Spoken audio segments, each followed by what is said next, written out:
The following clip was recorded inside what appears to be a private home late at night, and from the very first second, it's clear that whoever is holding the camera is already terrified. They pan down a long, dark hallway, flashlight cutting through the black, and standing at the far end, completely still, is a tall, slender, humanoid figure.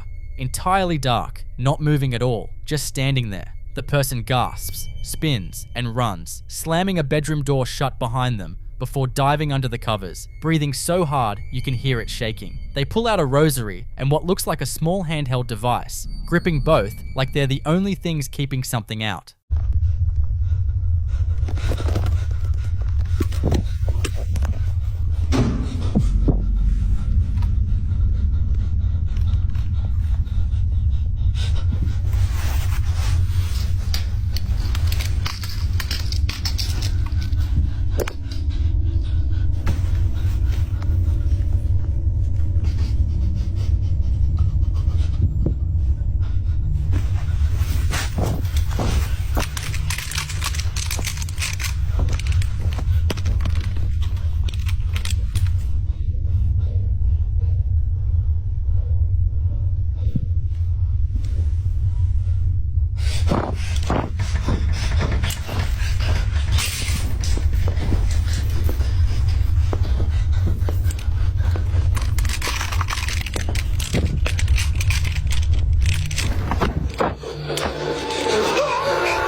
What makes this footage so hard to shake isn't just the figure in the hallway, it's the door. That door was slammed shut. You heard the bang, and yet, after a while, it slowly creaks open on its own, wide and unhurried, like whatever was in that hallway didn't need to force anything. Shadow people, as they're often called in paranormal communities, are described as dark humanoid silhouettes with no discernible features, typically reported standing still and watching before disappearing. Some believe they're interdimensional observers. Others think they're something far less passive. Skeptics will point out the polished sound design and the near-perfect horror timing as signs this was planned rather than spontaneous, and that's a fair read. But for viewers who've followed similar accounts of hallway figures and self-opening doors, the details here follow a pattern that's difficult to dismiss outright. What would you do if the door you slammed shut started opening on its own?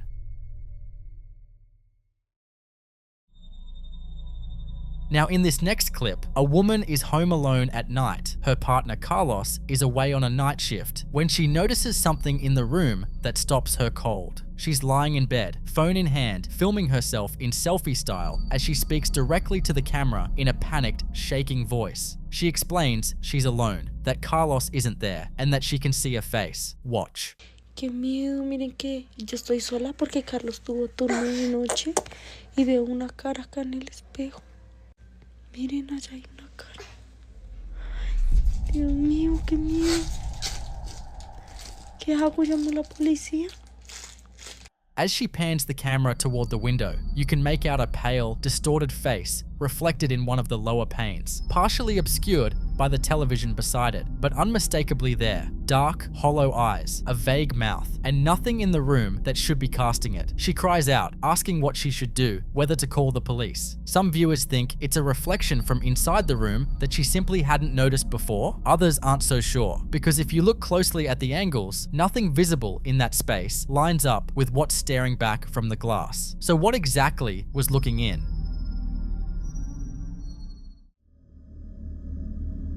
In this next clip, someone is lying awake at home just after 1 in the morning when they notice something strange coming from their Amazon Echo Dot. Not a voice, not a notification, but the unmistakable sound of someone typing on a keyboard, steady and deliberate, in a completely dark and otherwise silent room. There's no computer nearby, no one else awake, no obvious source.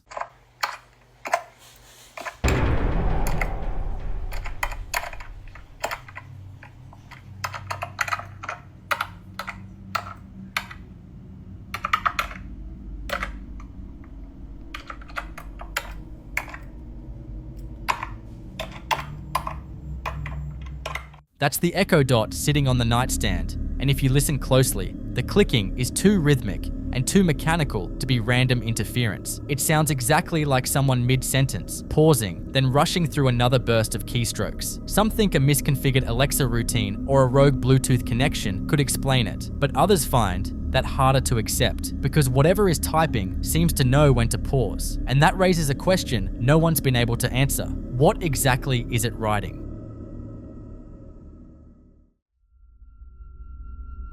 In the following clip you're about to watch, a woman has been documenting something in her bedroom that keeps happening across multiple nights. The plantation shutters opening on their own, consistently enough that she's moved past trying to explain it and started just filming it instead. It started as something easy to rationalize, a loose mechanism, a draft, the kind of explanation you reach for when you don't want to consider the alternative. But it kept repeating and she kept filming, and the pattern that emerges across all 4 of these clips is harder to account for the more you sit with it. In the first clip, she's in the bedroom at night, shutters closed, the room warm and still, television running in the background. Me, or is that shit fucking opening?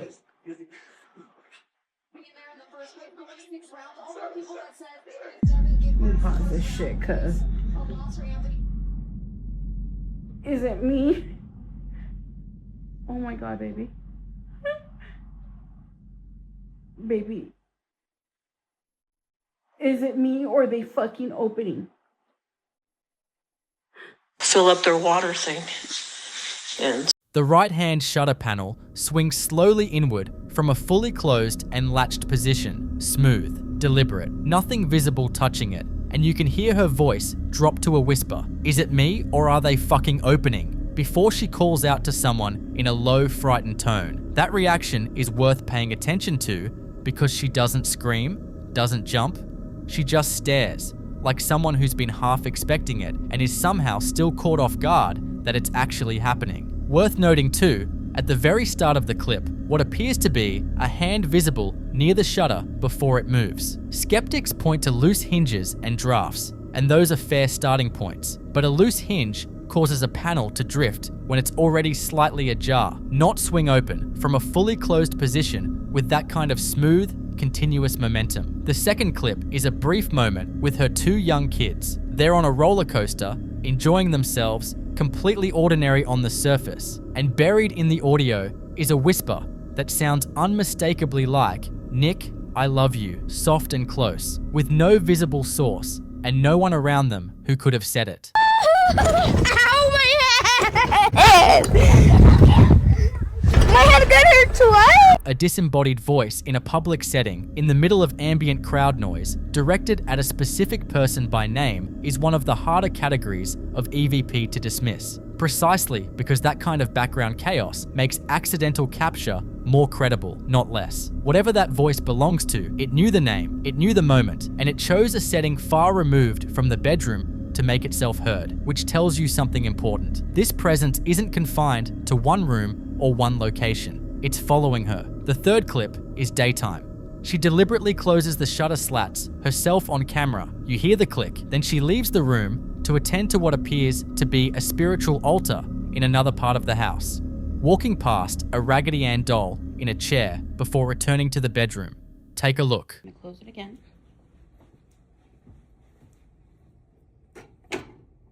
Okay. Go change and we'll see. It's still closed. See.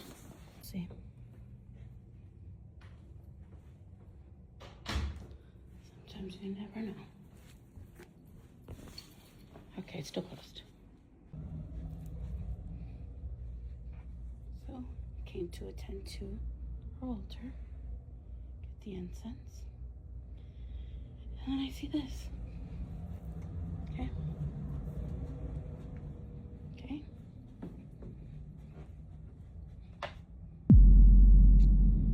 Yep. Well, what most of you are gonna say? Oh, that happens to mine all the time. They start like loosening up and they open like that. Okay, so then why is it that it hasn't happened since I did the video a few months ago? Riddle me that. And we've been hearing a lot more activity. So I'm not here to convince you guys. I'm just sharing our journey. The shutters are open again. She addresses the skeptics directly. asks why this hasn't happened once in the months since she last filmed it, and why it only seems to happen now, when the activity in the house has picked back up. The altar, the incense, the spiritual objects visible throughout her home suggest she's been living alongside the possibility of unseen forces for a long time. And in paranormal research, deliberate spiritual practice can work in both directions, either creating a protective boundary or drawing attention from entities attracted to that kind of concentrated energy, depending entirely on what's already present in the space and how long it's been there. The fourth clip she sets up almost like a controlled test, closes the louvers on camera, steps back, and films the window with the kind of deliberate, methodical patience of someone who has done this enough times to know what's coming. Listen closely. So, as you can see, it's open. Okay? It doesn't open often. So I'm going to go ahead and close it, and you're going to see that they in fact open on their own.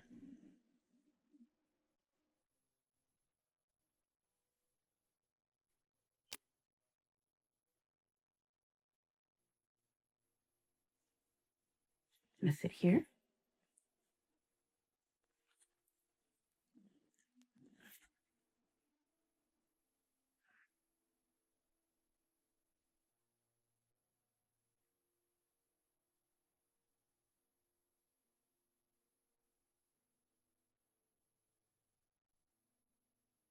I don't know if you guys heard it, but it sounded like a little tap.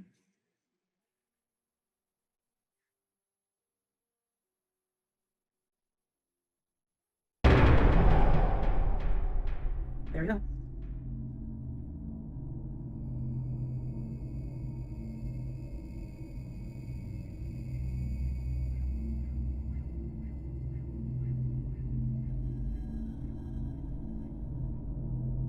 So I know you guys see that shit. It's totally fucking open. Yep. Totally fucking open. Look at from everything.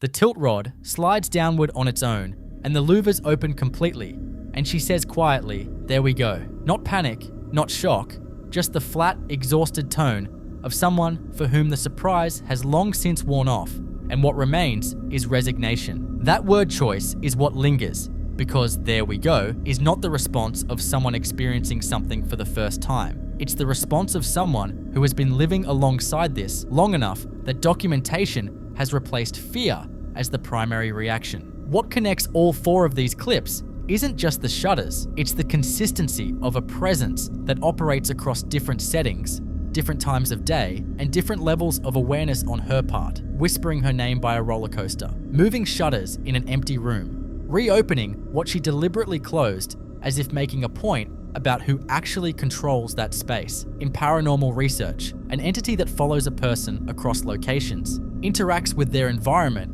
in familiar and domestic ways, and responds specifically to periods of heightened spiritual activity is rarely classified as residual. Residual energy doesn't whisper names, doesn't reopen latched shutters in direct response to them being closed, doesn't make itself known in a crowd and then again in a bedroom. What this pattern describes is something attached, something that has been with her long enough to know her name, know her routine, and know exactly which objects in her home it can use to remind her it's still there. So what do you think? Is this a protective presence that has been with her for years and simply refuses to go unacknowledged, or something that has mistaken familiarity for an invitation to stay?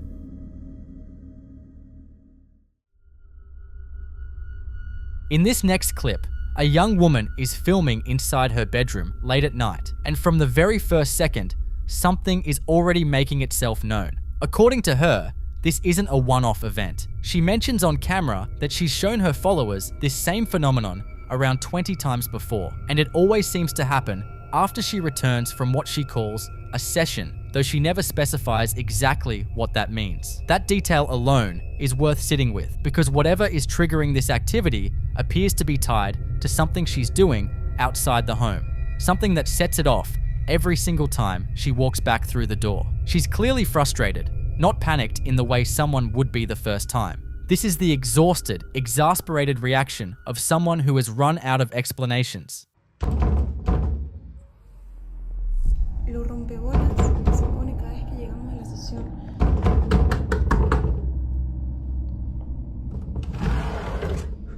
Nadie entra a este placar. Ustedes 20 veces se los he mostrado, creo. No hay chance de que alguien entre acá. ¿Cómo le gusta romper las bolas? Es increíble. The banging you just heard is aggressive and rhythmic, coming directly from the closed closet. And when she slides both doors open to show you the interior, there's nothing there. Just hanging clothes, a faux fur vest, a pink handbag, and silence. No one behind the doors. No loose hardware, no obvious cause. Some viewers think the activity is residual, drawn back each time by whatever happens during those sessions she references. Others believe something has attached itself to her specifically, not the room. And if that's true, showing the empty closet doesn't really answer the question that matters. Where exactly is it coming from? And why does it only knock when she comes home? In the following clip you're about to watch, a baby monitor picked up something at 3:50 in the morning that's been hard to shake since it was first shared online. A 3-year-old alone in his bedroom, completely still, sitting up in bed, just looking around at his pictures and his toys, the way small children sometimes do when they're caught somewhere between asleep and fully present. He'd apparently been doing this for about 20 minutes on his own, completely unbothered, just existing quietly in his room in the middle of the night.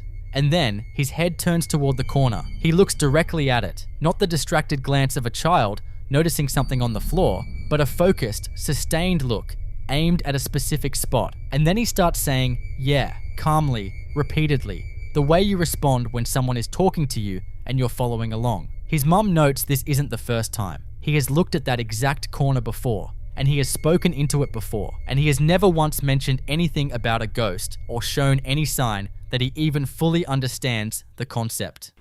Yeah.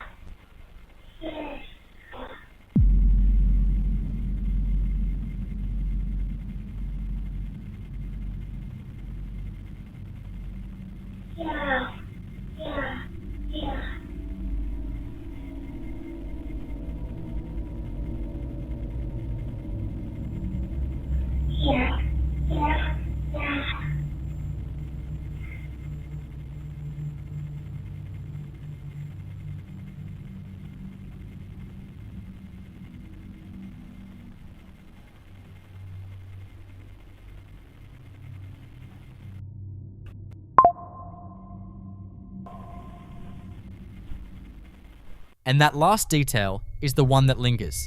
In paranormal research, the absence of fear in a child interacting with an unseen presence is considered more significant than the presence of it, because a child who is scared has registered something threatening, but a child who is calm and conversational has registered something familiar, something that has apparently been in that corner long enough to become a completely normal part of his night. So what do you think? Is there someone in that corner answering back? Or is this just a 3-year-old and his imagination keeping each other company at 4 in the morning?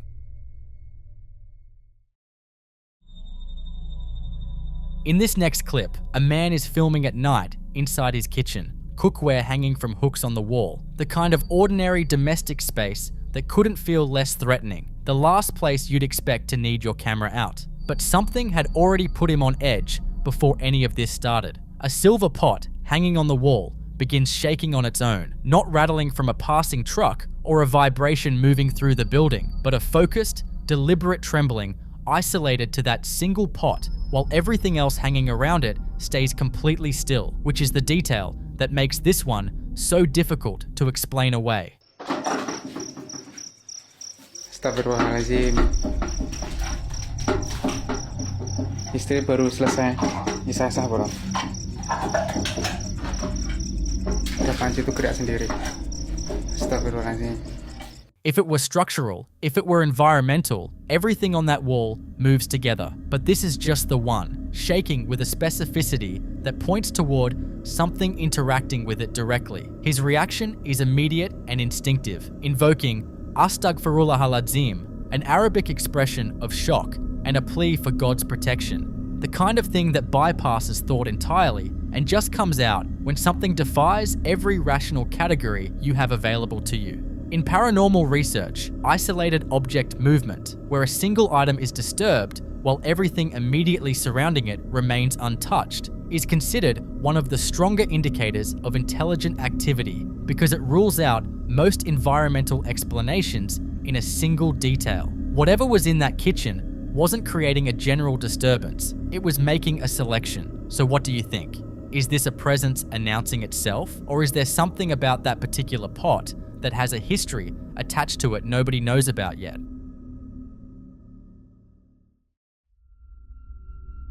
In this next clip, someone is filming inside a cemetery during the day, pointing their camera at a wall of sealed burial crypts. Two of them freshly cemented shut, the words "Descanse en paz" still visible in the wet concrete. It's quiet, still. Nothing about the scene suggests anything is wrong. 3 loud, forceful bangs erupt from inside one of the sealed crypts, sharp, resonant, like something pounding from the other side of the concrete. And the person filming gasps and bolts, the camera swinging wildly toward the ground before the clip cuts.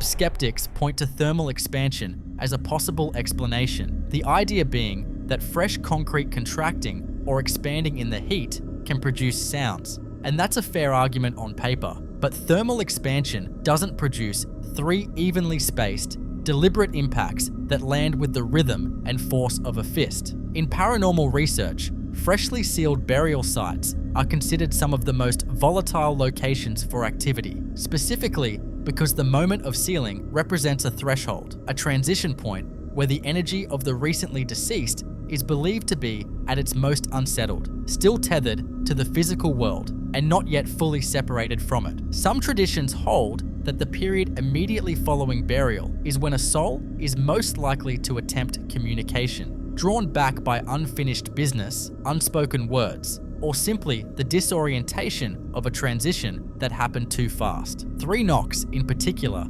carry weight across multiple cultural and religious traditions, historically interpreted as a direct attempt at contact, a signal from something that knows it has been heard. So what do you think? Is there a rational explanation hiding somewhere in that concrete? Or was someone on the other side of that wall making sure they weren't forgotten?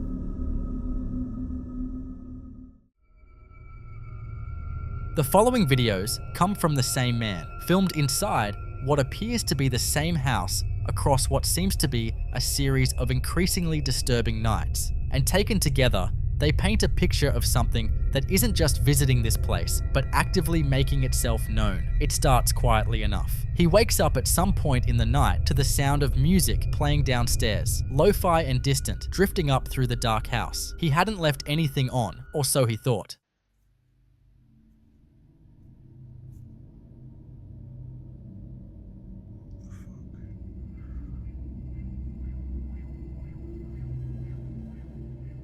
I was just laid in bed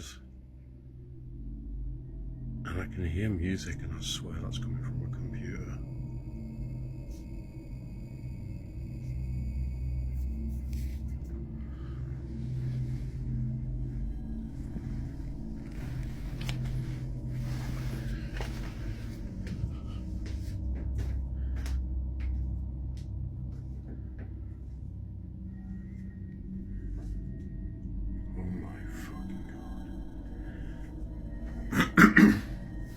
Hello?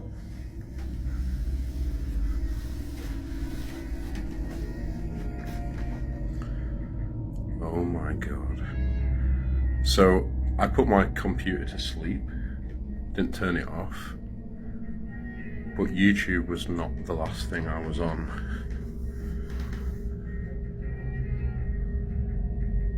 That is so creepy. Like, when a computer's on sleep, you have to like click a button, right?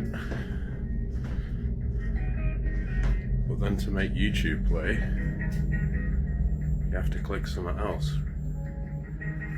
What the fuck?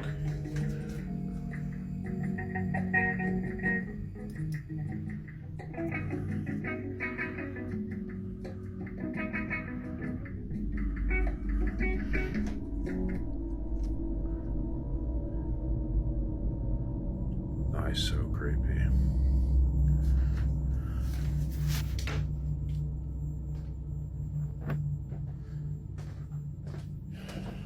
Weird shit still happening in this house.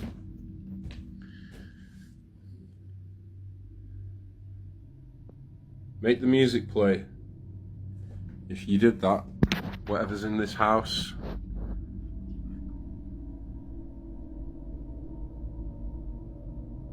make the music play.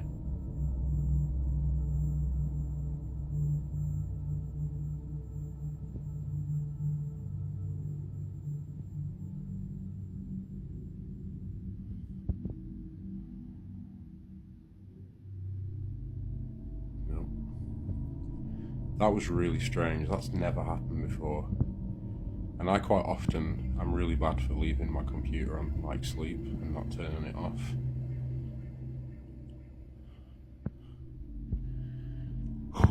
That's never happened. The hairs on the back of my neck standing up. It's so creepy.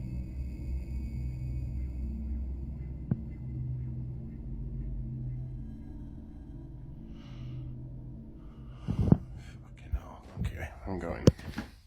His computer had woken itself from sleep mode and pulled up a YouTube video. Not just any video, but one that hadn't been open when he last used the machine. He points out, and this detail matters, that waking a computer from sleep requires one action, but getting YouTube to start playing requires another deliberate step entirely. The hair on the back of his neck stands up as he stands there in the blue glow of the monitor, asking whatever might be in the room to make the music play again. It doesn't. But for a lot of viewers, the silence in that moment is almost worse than if it had. Some dismiss it as a scheduled software task or a glitch. Computers do strange things. Others think that's too convenient an explanation for something this specific and point to it as classic low-level poltergeist behavior, the kind that starts small and electronic before it escalates into something physical. That escalation didn't take long. On another night, the banging starts. Loud, rhythmic, deliberate. The kind of sound that doesn't feel random. He's heard enough by this point that he's clearly past frightened and into furious, and he decides to confront it head on. Watch.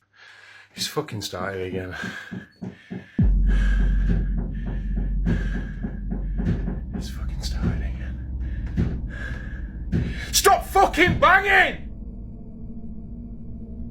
Fucking hell. Fucking slamming doors in my house. I'm getting sick of this shit. I'm getting sick of this shit.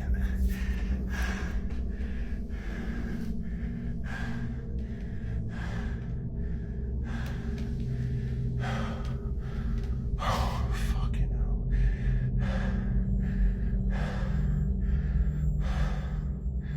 Alright. I'm gonna confront you, you bastard. I'm coming up here. Fucking hell!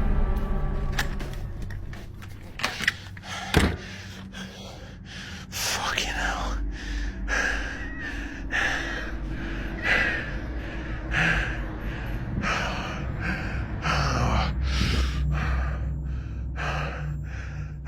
Fuck. The banging responds directly when he yells for it to stop. One final, thunderous impact, as if answering him. Then he pushes toward the dark staircase, and something pale and shrieking lunges at him from the top. He runs, he makes it outside, and the last minute of the clip is just him standing in the dark, gasping.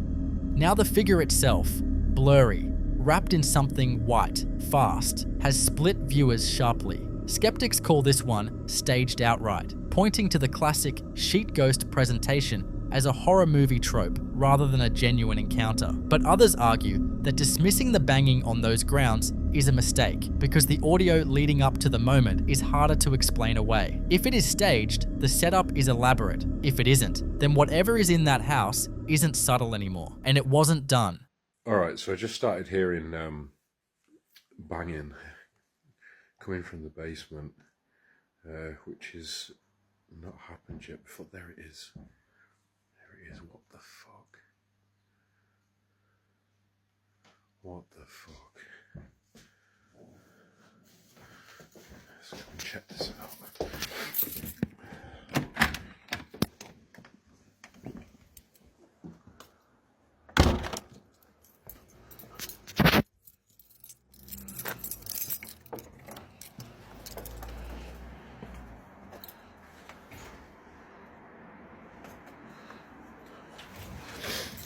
scared shit happening in this house, man.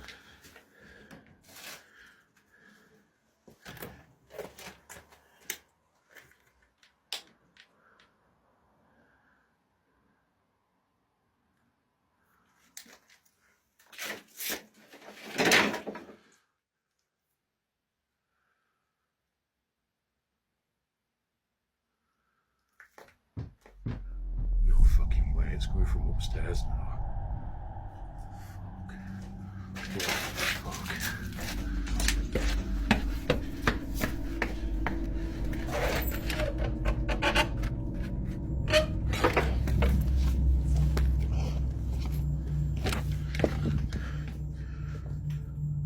Holy shit. What the fuck?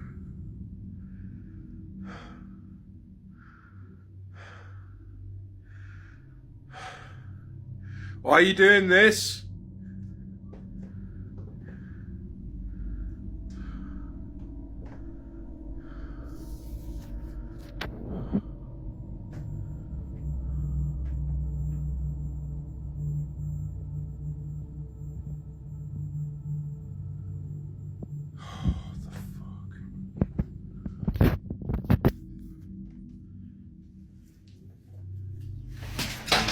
Fucking hell, what the fuck?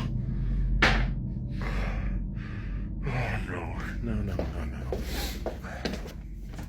He hears banging again, this time from the basement, and goes to investigate with his phone's flashlight. Down in the cluttered, unlit space, a metal object crashes to the floor with no one near it. Then the banging shifts. It's now coming from above him, from the floor he just left. He runs back up and finds the kitchen ransacked, every cabinet door hanging open, drawers pulled out, the whole space thrown into chaos with no one else in the house. And then, as he's standing there trying to process it, a floor lamp crashes over in the living room, and the large red ceiling shade above it begins swinging hard, back and forth, like something had just shoved past it. This kind of pattern, sounds migrating between rooms, objects moving in spaces the witness just left, culminating in violent physical disruption, is what researchers loosely associate with poltergeist activity as noisy ghost, and historically describes disturbances focused on a specific location or person rather than a fixed spirit tied to place. What's unsettling about these three clips, taken together,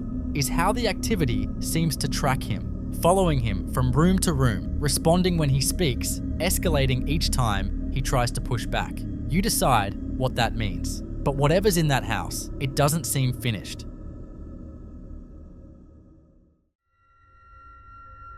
In the next clip you're about to watch, a man is moving through his home at night, already on edge, muttering prayers under his breath, following a persistent rhythmic knocking he can't locate, camera out, tracing the sound through the hallway and into the kitchen. He hesitates at the entrance to a dark, narrow corridor at the back of the room and then turns the camera toward it. Watch. Astagfirullahaladzim. Seperti ada suara orang-orang bola. Astagfirullahaladzim. Tuh, dengerin. Astagfirullah. Suaranya dari mana nih? Astagfirullahaladzim.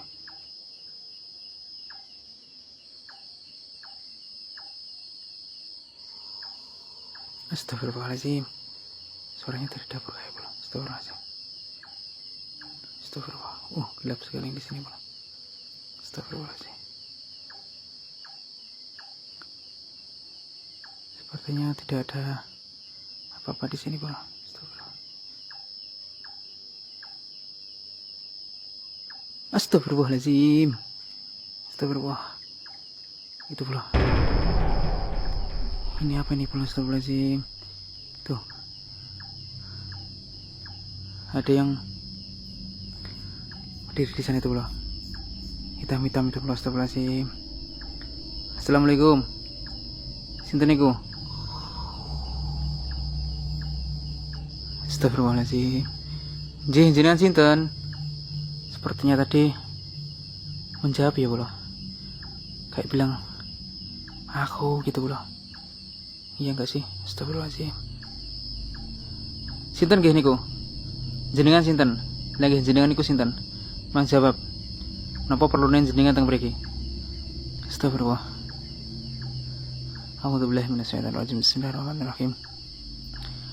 Allahu la ilaha illa huwal hayyul qayyum. La ta'khudhuhu sinatun wa la nawm fis samawati wa ma fil ardh. Man dhal ladzi yashfa'u illa bi'idhnihi. Ya'lamu ma baina aydihim wa ma khalfahum. Wa la yuhituna bi shay'in min ilmihi wa la ya'lamu hifdzahu. Haleluya. Umame mboten perlu datang mriki mang kesah. Ampun ganggu. Astagfirullahaladzim. Merinding paning. Astagfirullah, menghilang bro. Menghilang dia bro. Astagfirullahaladzim. Astagfirullahaladzim. Menghilang.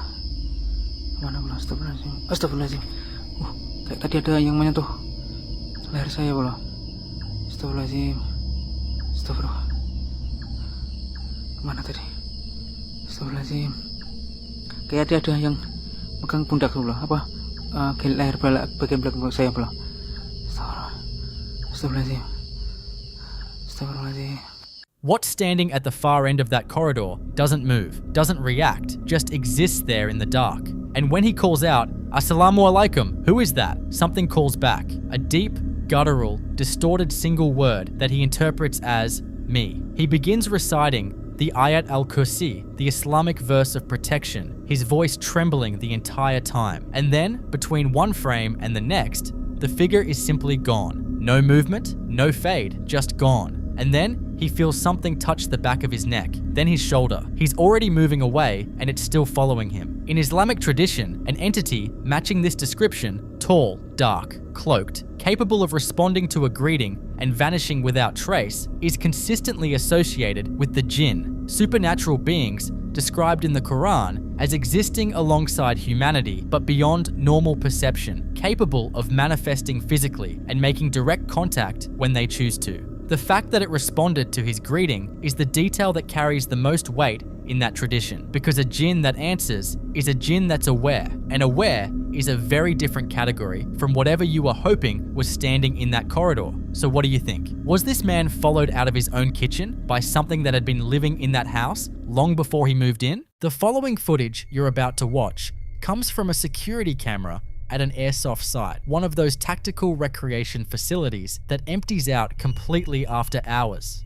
At the very beginning of the first recording, a dark figure appears at the back right of the frame, not walking, but crawling or hobbling toward the wall, moving with a strange, uneven gait before appearing to strike the surface repeatedly. No one was at the site when this was captured. No employees, no trespassers on record. In the second clip, filmed months later, a man adjusts the camera, and if you look to the left of the man, you'll see a figure materialize on the left side of the frame. And this one carries a walking stick, hands visible, moving deliberately toward the camera's direction. Watch.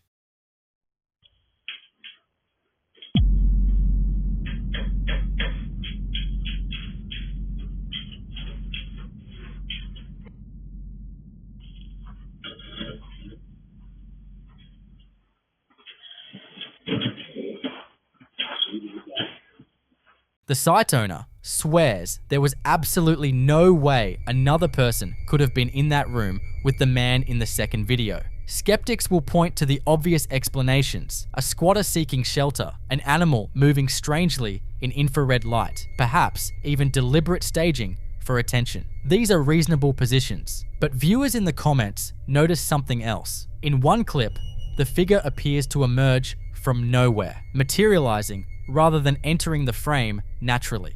One commenter described the movement as fairly humanoid, noting it looked like something walking with a stick in a way that didn't match typical animal locomotion or human trespassing behavior. Abandoned recreational facilities don't carry the same historical weight as asylums or hospitals, but they accumulate something nonetheless. Years of adrenaline, competition, simulated conflict absorbed into the structure. So what do you think? Security glitch and trespassers caught at unfortunate angles? Or something at that airsoft site that refuses to leave even after the games have ended?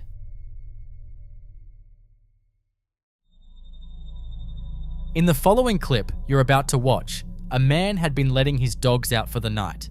Completely routine, nothing unusual in the air, no reason to think twice about leaving a camera running in the bedroom. It was only when he reviewed the footage later that he noticed what had walked in after he left. Watch.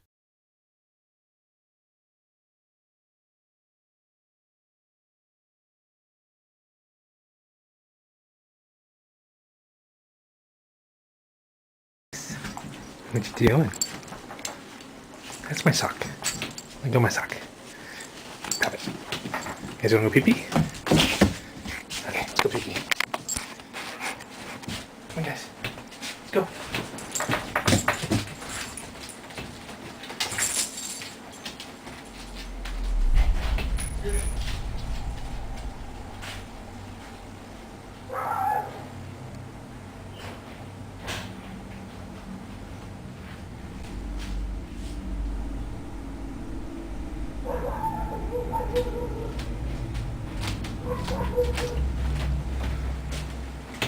In the doorway, a dark shadow figure moves into the room the moment it empties, and then, just after it passes, a picture on the wall begins to sway on its own, gently, but with enough movement to be unmistakable in a room where nothing else shifts. The man himself didn't notice the picture until someone in the comments pointed it out, which is somehow the most unsettling part. Whatever came through that doorway left a physical trace behind it that he didn't even know to look for. He posted the footage saying he'd always believed in ghosts, but had never seen anything that fully convinced him. He's convinced now. In paranormal research, shadow figures that move through domestic spaces are rarely classified as residual. Residual energy doesn't navigate doorways with intention, doesn't enter a room the moment it empties, doesn't disturb objects on its way through. What this footage appears to show is something that was waiting, something that knew when the room was clear, and something comfortable enough in that house to move through it openly the moment the opportunity presented itself. The picture swaying is the signature it left behind, proof that it wasn't just a trick of the light passing through, but something with enough physical presence to interact with the environment on its way in. And the dogs already knew. Weeks earlier, in January of 2008, he came home to find his dog Phoebe hiding under the bed, not startled by a noise outside, not reacting to another animal, but locked in place beneath the mattress with a low, steady growl aimed at something already inside the house. It took 45 minutes to coax her out, and even then, she lasted seconds before bolting back under. Then the bang started from the attic above. Phoebe. Hey. Phoebe. Where are you, girl? Phoebe. Phoebe. Hey, what's the matter, girl? Come here. What's the matter? Are you okay? Come here. Come on up. Phoebe, come on. Hey. What's the matter? Hey, come here.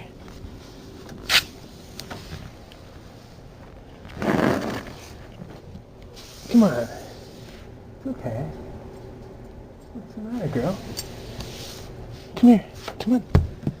Come on. Come on up. Want a treat? Come on. Come here, peeps. Want a treat?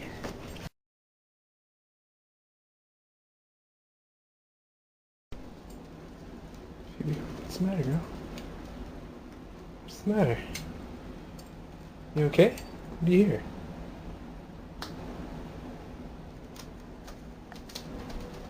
What is it? What is it, girl?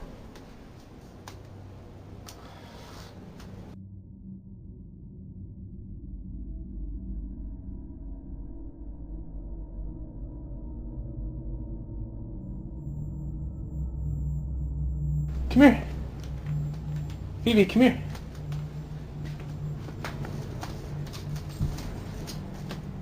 You okay, girl? What's the matter?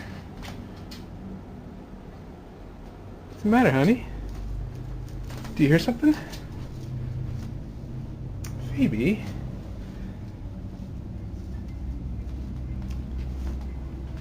Honey? Are you okay? What the hell was that?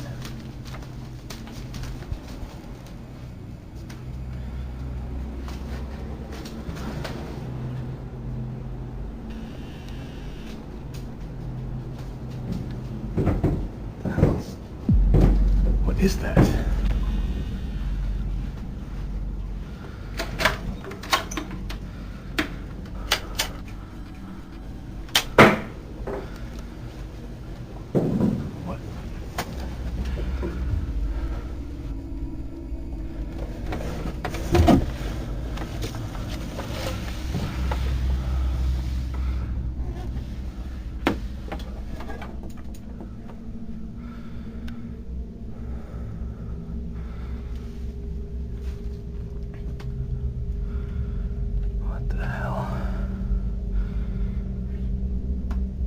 Definitely something up here. What?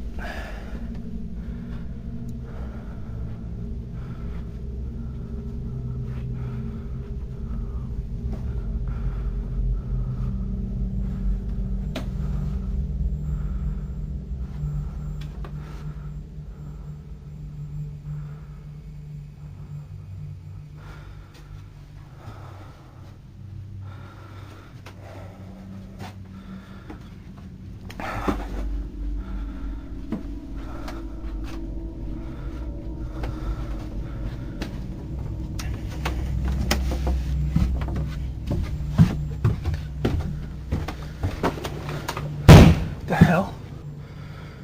Jesus Christ.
What follows in that attic is difficult to account for with any mundane explanation. The scale of the sound, the violence of it, the timing relative to Phoebe's distress, and the way it escalates all point towards something operating with intent rather than an animal that found its way into the roof space. Skeptics will reach for that explanation, and it's worth considering. But a raccoon doesn't send a dog into 45 minutes of paralyzed terror before the noise even starts. And it doesn't produce the kind of sustained, escalating chaos that fills that attic while the camera sits on the floor in the dark.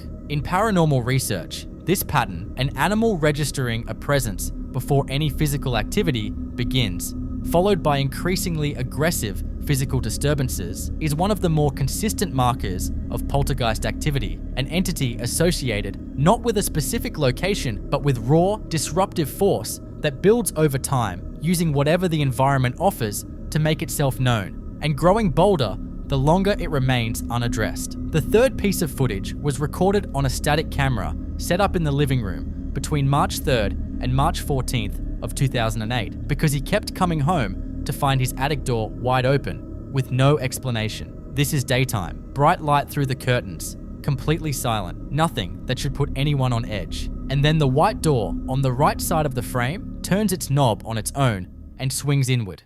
Session of that performance of the Corngold Concerto. Just imagine the foot stomping from the members of the Vancouver Symphony Orchestra responding to that performance by James Ennis. Wow. That's from the CBC Records CD, which brought home a Grammy earlier this year.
What'll I do?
When the dogs come back into the room, the white one stops in the center of the space and starts tracking something, head moving, eyes following, tilting up and down, as if watching something cross the room that the camera simply cannot pick up. It barks, it whines, it doesn't stop. A viewer put it simply in the comments. That dog was definitely looking at something. And they're right, because dogs don't perform. They don't follow invisible movement across a room for the benefit of a camera. They don't tilt their heads and bark at empty air because the lens is rolling. Whatever that dog was watching was real to it, present in that room, moving through a space that looked completely empty to everyone else. Whatever is in that house isn't confined to the attic or to the dark or to any particular hour, and the animals have been registering it long before any camera caught anything worth posting. So what do you think? Is this a single presence that has quietly claimed that house as its own? Or has something been following this man specifically, making itself comfortable wherever he is?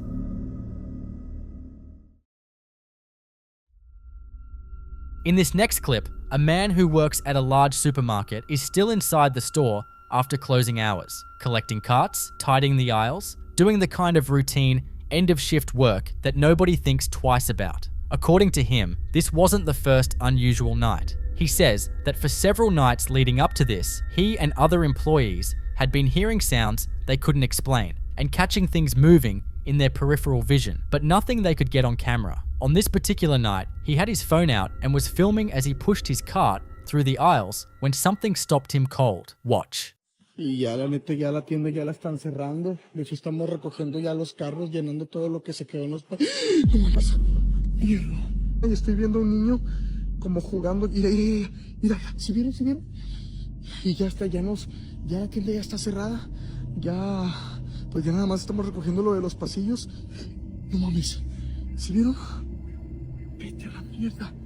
Y ya está todo cerrado aquí. Me voy a acercar. Mira, ahí está como que jugando. Está como que metiéndose entre los pasillos. No me quiero ni acercar, la neta me da un chingo de miedo, pero... Ay, güey, ¿qué hago? ¿Qué hago? A ver, me voy por acá.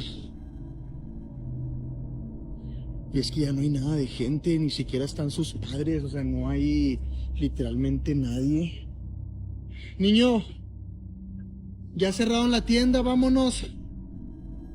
¿Estás perdido? Niño. No mames, ya no está.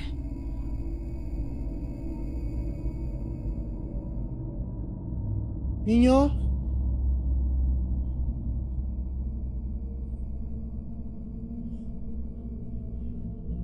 Niño.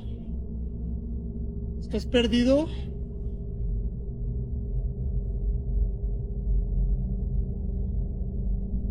Y ya la neta, ya la tienda ya la están cerrando. De hecho, estamos recogiendo ya los carros, llenando todo lo que se quedó en los... No me pasa. Mierda. A ver, ya tengo que acabar con esto, tengo que acabar con esto. ¿Dónde se metió? ¿Dónde se metió? ¿Dónde se metió? ¿Dónde se metió? ¿Dónde se metió? ¿Dónde se metió? ¿Dónde se metió?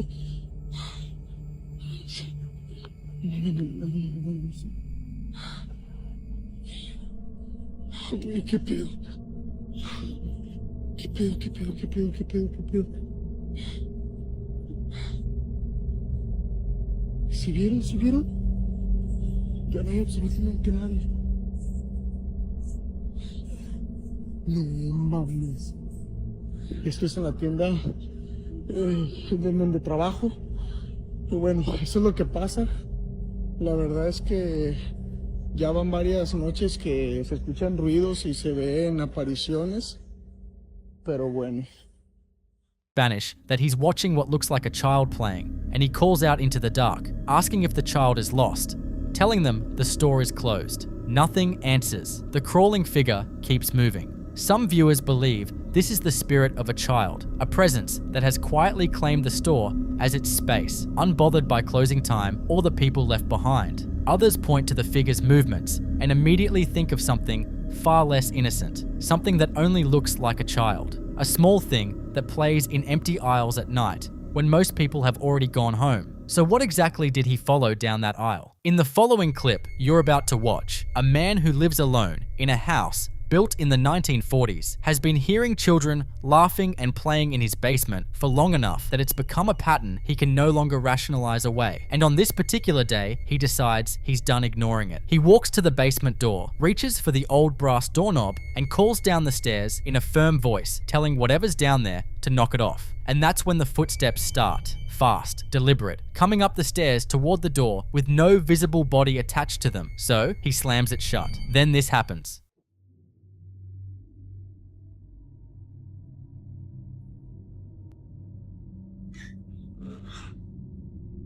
I hear you down there. Knock it off.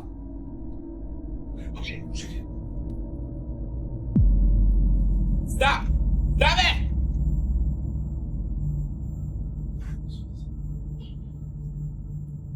Oh, no. In paranormal research, child entities that move between floors, respond to commands, and vanish without trace are among the most unnerving categories of domestic haunting. Not because they present as threatening, but because the combination of something innocent sounding and something physically impossible occupying the same space creates a kind of cognitive dissonance that's very hard to shake. A house built in the 40s has had decades of lives move through it, and not all of them finished cleanly. So what do you think? Is there a little girl in that house who never found her way out? Or is something in that basement using the sound of laughter specifically because it knows he won't run from a child?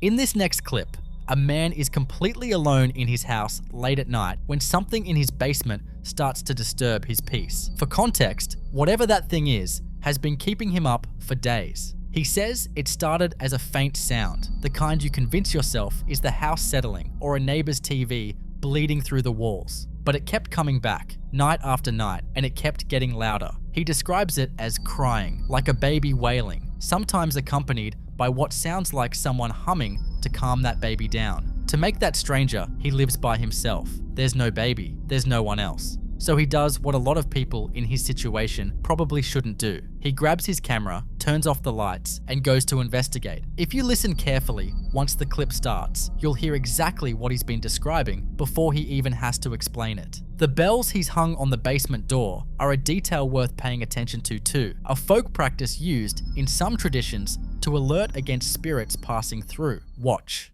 Guys, something's on the basement. Anybody down there? Hello? Hello?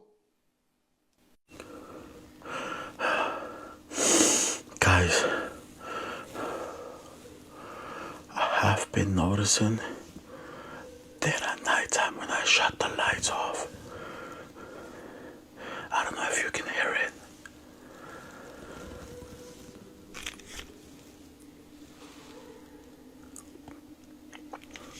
But there has been some crying and somebody humming like calming a baby down. And I live by myself. There's literally nobody here in my house. And I've been noticing that there's been a lot of crying. Lots of crying. Can you guys hear it? I wonder where it's coming from, and I'm just curious. Let's check it out. In the name of the Father, Son, and the Holy Spirit, I command the demons to leave my house immediately. Immediately. I command the demons to leave my house immediately.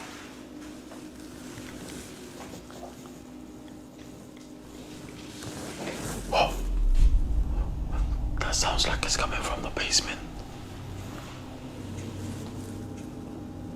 Oi.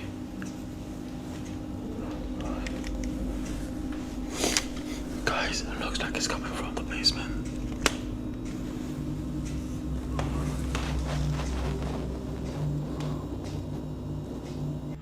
Oh, fuck! Holy shit! Holy fuck! That was a big scream. Oh shit! Holy fuck! Oh shit! Holy fuck! Oh, fuck. Some people believe the crying is consistent with what's described in certain Latin American traditions as the presence of La Llorona, the weeping woman, a spirit believed to wander at night, mourning and crying. Skeptics point to the clean audio quality and argue the sounds are too well timed to be accidental. But that explanation gets harder to hold on to when you hear what comes out of that basement. What do you think is behind that door? Like and subscribe if you're enjoying watching this video. The bells never rang, and whatever was on the other side of it didn't need a door to make itself known.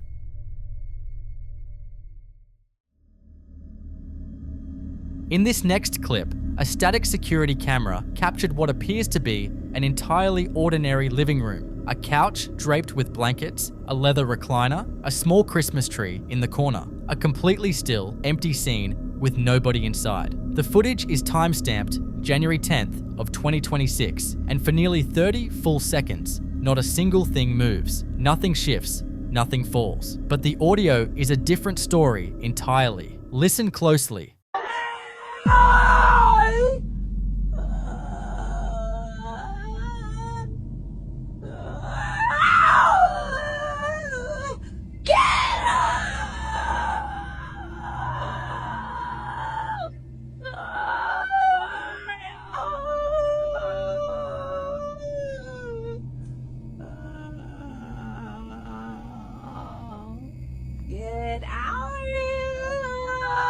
What you just heard in that empty room is a sequence of sounds that starts with what many describe as a high-pitched, frantic scream, something that carries the cadence of "Leave me alone" before collapsing into low, guttural moaning and overlapping wails that fluctuate in pitch and intensity. Near the end, a rasping voice seems to say, "Get out of here." Not one person was in that room. Some viewers think this is residual audio, a paranormal theory suggesting that intense emotional trauma can somehow imprint itself onto a location and replay without warning, like a recording embedded in the walls themselves. Others believe whatever produced those sounds wasn't residual at all, but active, reactive, and fully aware the camera was running. The fact that the room stays completely still while all of that unfolds makes it somehow harder to dismiss, not easier. So what do you think was in there?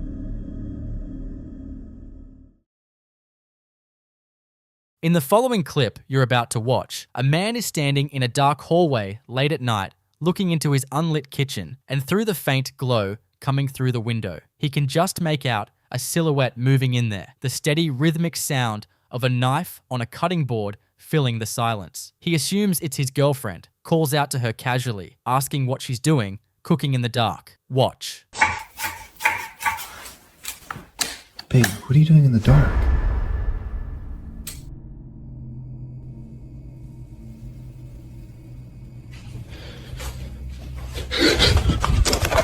The moment the lights come on, the kitchen is completely empty. No one at the counter, no one anywhere in the room, nothing on the cutting board, no explanation for the sound that was filling that space just seconds ago. He switches the lights back off, and she's there again. Same spot, same motion, as if the light itself is what she can't exist inside. That specific detail, a presence that appears in darkness and vanishes under light, is one of the more consistently reported phenomena in residual haunting cases, where an energy imprint tied to a location replays the same actions in the same space on its own loop, completely indifferent to whoever is watching. In paranormal research, kitchens are considered particularly susceptible to this kind of residual activity, given the repetitive, emotionally charged nature of the tasks performed in them over years and decades. The same motions, the same sounds, worn so deeply into the fabric of a space that they outlast the person who made them. So what do you think? Is this a loop playing out from someone who used to live in that kitchen, or something that was never quite human to begin with?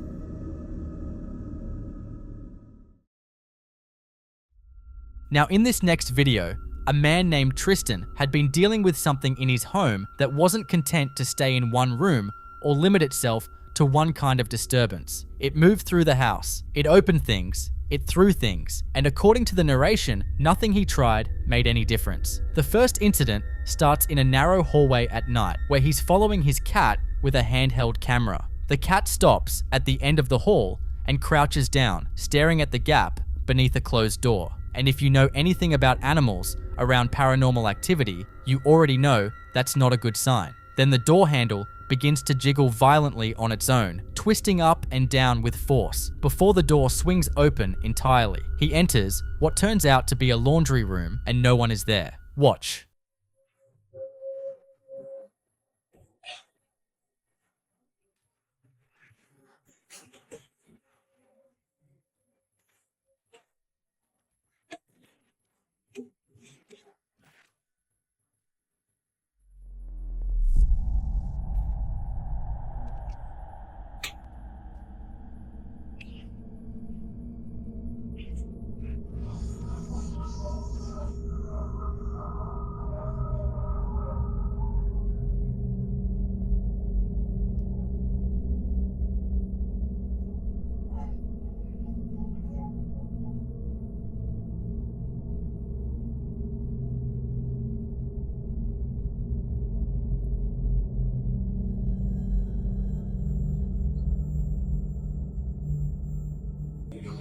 Bah là, je suis en train de me battre pour mettre les diagrammes et tous les chiffres passés.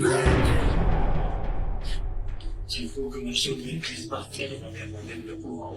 Je me sers de morceaux de bétard bouillis pour y arriver.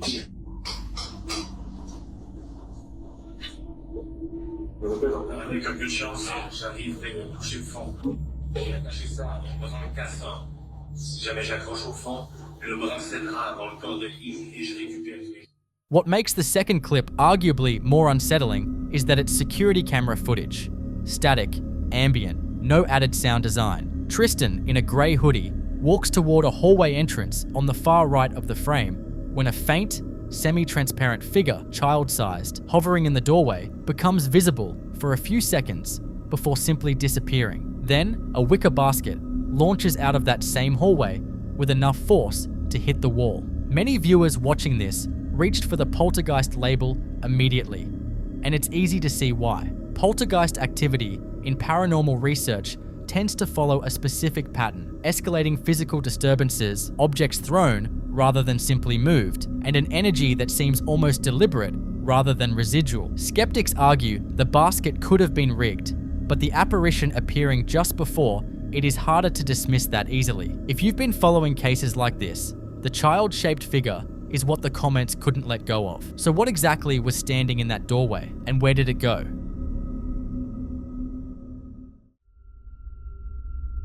In this next clip, a group of friends were all asleep when knocking woke them up at 3 in the morning. 4 heavy impacts, loud enough to pull everyone out of sleep at once. Their first thought was someone messing around outside, the kind of explanation you reach for at 3 in the morning because it's the only one that makes sense. In the morning, they pulled up the CCTV to find their answer, and what they found instead was a small cat sitting outside the closed restaurant, appearing in the frame with no visible entry, no jump, no walk-in, just there between one frame and the next as if it materialized. Watch.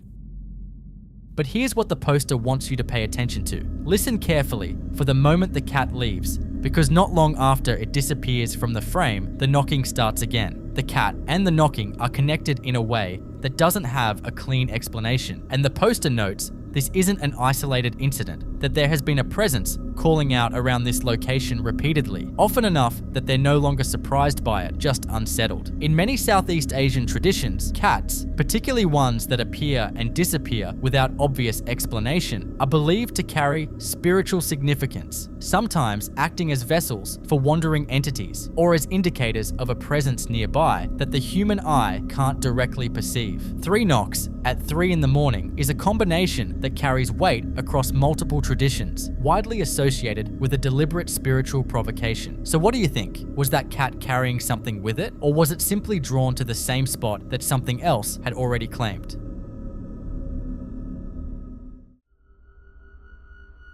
In the following clip you're about to watch, a woman wakes up in the middle of the night to the sound of something moving inside her walk-in closet. And then, from inside that darkness, she hears her husband's voice whispering her name, telling her to come to him. She freezes because her husband is lying right next to her in bed. She picks up her phone and starts filming. Watch. Babe, come here. What? Come here. Oh my god. Don't look inside. But the detail from the caption is what reframes everything. She notes that her husband seemed almost calm when he heard the voice. Not startled, not confused, almost as if this wasn't the first time. And she hasn't been able to stop sitting with one specific thought since. What if that voice in the closet really was her husband, trying not to alert whoever was lying next to her? In paranormal research, entities that mimic the voices of loved ones to lure people toward isolated spaces are considered among the most deliberately predatory forms of manifestation, patient, calculated, and deeply aware of exactly which voice will make you move without thinking. So what do you think? Was something occupying that bed, or was something in that closet that already knew her husband's voice well enough to use it?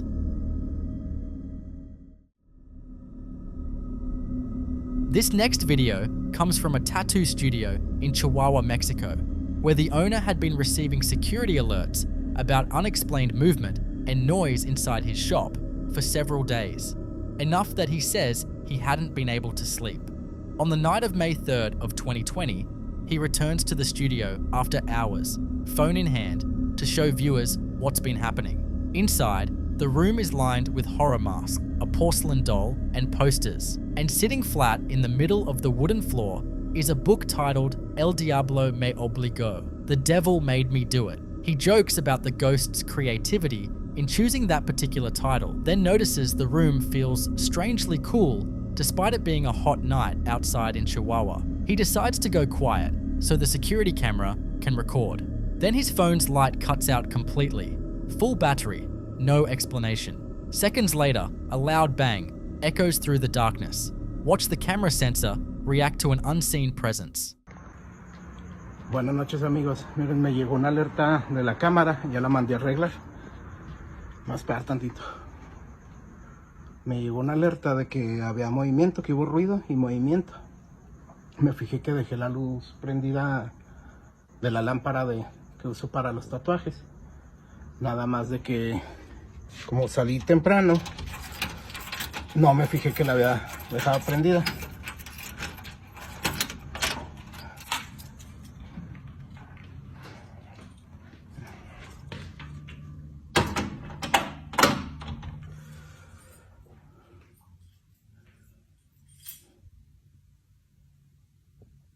Enfoca. Ahí está. Me llegó una alerta de que había movimiento adentro. Yo pensé que había sido la lámpara, pero no, que hubo movimiento aquí en el baño y hubo movimiento aparte. Yo oí ruidos. Son tiliches.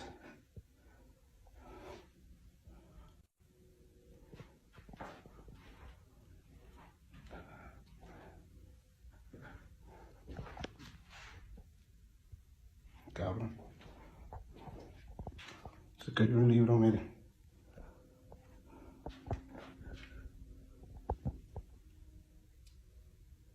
Miren qué título escogió. Creativo, ¿no? El fantasma. Ay, caray. Miren. Está haciendo calor ahorita aquí en Chihuahua. Estuvieron los días frescos, pero ahorita está como sofocadito. Y aquí adentro está como fresco, raro. No sé si hayan prendido el aire o algo, pero se siente la vibra medio rara.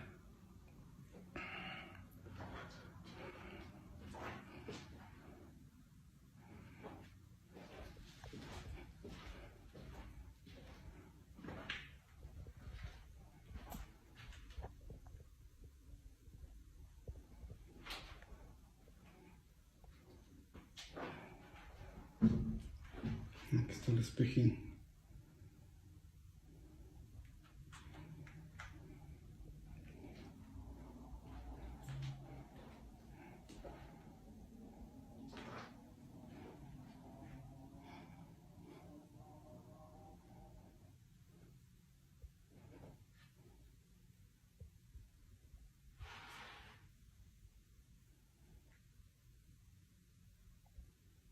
Quiero guardar un poco de silencio, miren, ahí me está grabando la cámara. Okay. Se fue el flash de mi teléfono. Eso que sí traigo bastante batería.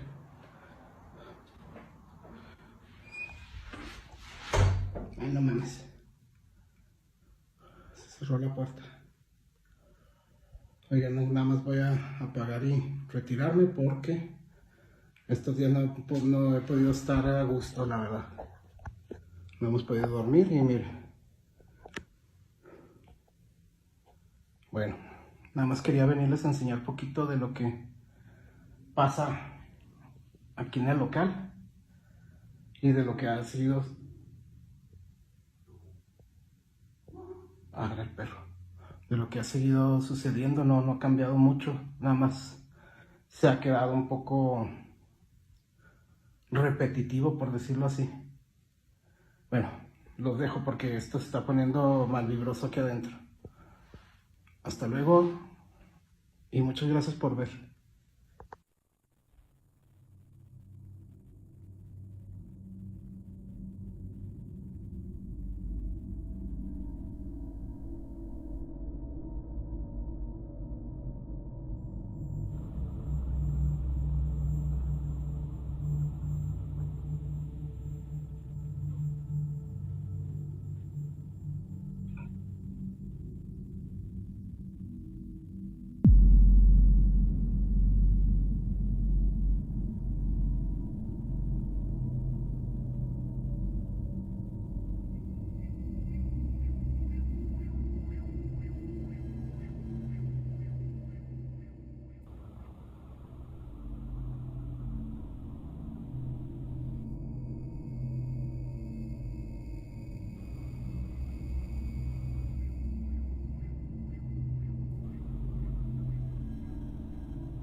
Some viewers pointed to the orb as a classic light anomaly, the kind skeptics attribute to dust or insects, but the trajectory and brightness here don't behave that way. Others connected the book's title directly to the broader Mexican tradition of El Diablo, a figure in folklore associated with mischief, bargains, and making himself known in ways you can't ignore. The combination of the cold spot, the phone cutting out, the door slamming, and then the security footage catching both the orb and the flying book all in one night. That's a pattern, not a coincidence. So what exactly was in that studio with him? In the following clip you're about to watch, a security camera captures a motorcyclist traveling along a quiet road in Mexico in the early hours of the morning. Just another commute? Nothing about it suggesting this would be anything other than an ordinary day. And then between one frame and the next, the motorcycle is down and the rider is gone. What draws people's attention isn't the crash itself, it's what appears near the wreckage afterward. A dark, humanoid shadow materializes at the scene, moves away from it with what looks like direction and purpose, travels several feet, and then simply isn't there anymore. Watch.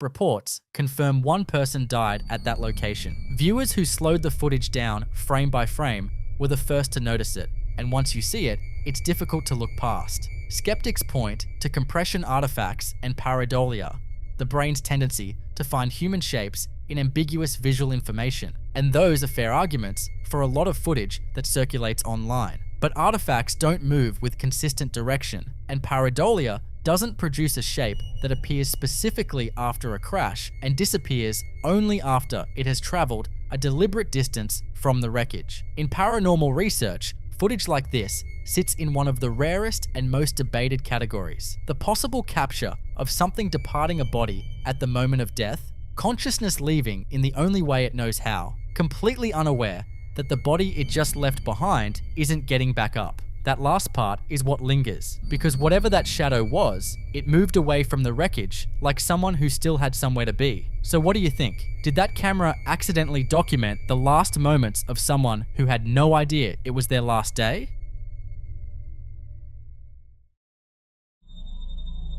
In this next clip, we're following a man named Chris, a ghost hunter who had been hearing enough accounts about skinwalker activity in a specific area that he decided to go investigate it himself, equipment in hand, the kind of person who moves toward the thing everyone else is running from. He brings a spirit communication device with him, the kind that picks up and translates electromagnetic fluctuations into audible words. And what comes through on that device when he gets to the location stops him cold. Voices asking him to come help, drawing him further in with exactly the kind of appeal that's hardest to ignore and easiest to follow into somewhere you shouldn't be.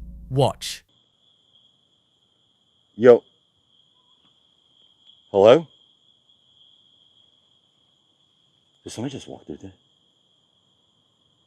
Hey, if you're there, I'm not here. I'm just doing some ghost hunting stuff. Somebody just walked right through there.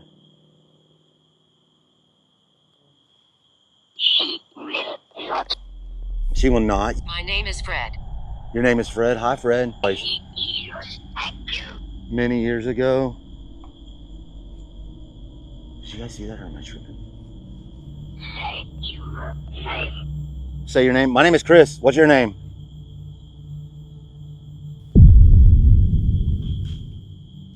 What the fuck, bro? Okay. Help us talk? Okay. Holy shit. That door fucking opened. That door opened by itself. That door opened by itself. That fucking door opened by itself. What the fuck, bro? Oh no. Hiding in the dark. Hiding in the dark? The fucking door opened. and then he runs. Whatever he sees in there overrides every instinct that brought him to that location in the first place. And Chris, a man who showed up to a skinwalker site on purpose with recording equipment at night, decides that whatever is happening is beyond what he came prepared for. Now here's what makes skinwalker encounters specifically so difficult to investigate and so hard to dismiss. In Navajo tradition, a skinwalker is not a ghost or a residual energy. It is an intelligent, shape-shifting entity that actively hunts, that learns the behavior and vocalizations of its targets, and that uses mimicry as a primary tool, replicating human voices, animal sounds, and cries of distress specifically to lure people toward it. The request to come help coming through that device fits that pattern almost precisely. Not a threat, not a warning, but an invitation wrapped in vulnerability. The exact kind of signal designed to pull someone deeper into isolated territory. What makes it worse is that skinwalkers across documented accounts are said to be most active at the threshold, doorways, tree lines, the edge of light and dark. And a door opening on its own, in that context, isn't a poltergeist moment. It's something marking a boundary and making clear it can cross it whenever it chooses. Chris came looking for a skinwalker. Based on what he ran from, it's worth asking whether it was already looking for him. So what do you think? Did Chris get closer to something real than any of his equipment was ever designed to handle? Or is there a less ancient explanation for what came through on that device?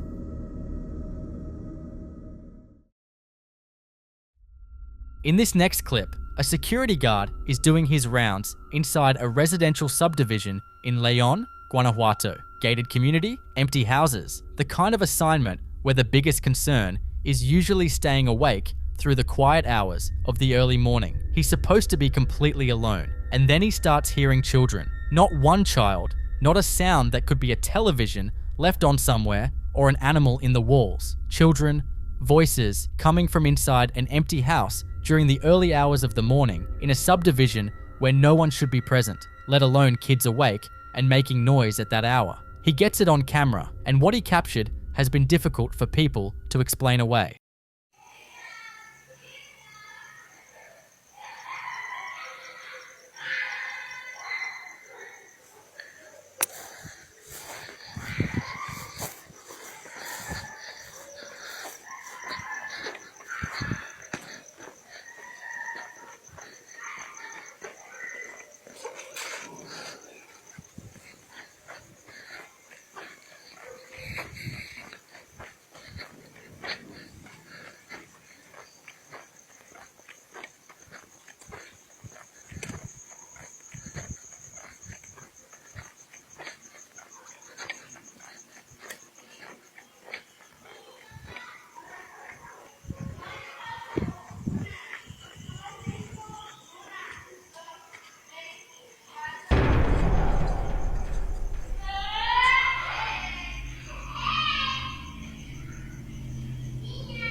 In paranormal research, the sound of children in locations where no children are present is one of the most consistently reported and most deeply unsettling categories of auditory phenomena, partly because of how specific and unmistakable the sound of a child's voice is, and partly because of what it implies about whatever is producing it. In Latin American folk tradition, disembodied children's voices heard in empty buildings during the early hours are frequently associated with the souls of children who died in or near that location, tied to the space and unable to move on, replaying fragments of a life that ended before it was finished. Others believe entities use the sound of children specifically because it triggers a protective instinct, drawing people toward the source rather than away from it, which in an empty subdivision in the middle of the night is exactly the kind of direction you don't want to be pulled. So what do you think? Was this guard hearing something that's been in that subdivision long before the houses were built? Or is there something in those empty rooms that learned a very long time ago exactly which sound gets people to come closer?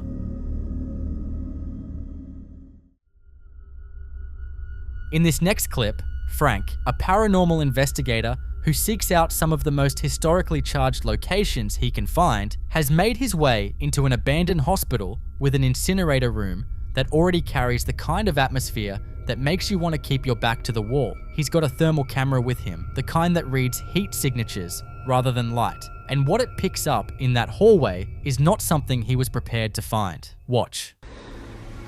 Okay, and this is what the thermal camera sees.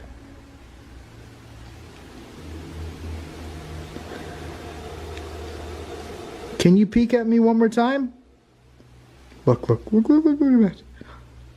It just gets really blue, and that's a cold signature. Look at that.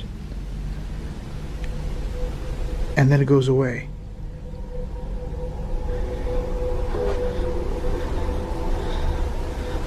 I'm gonna try it again. Here we go. There we go. Are you the one that she was talking about?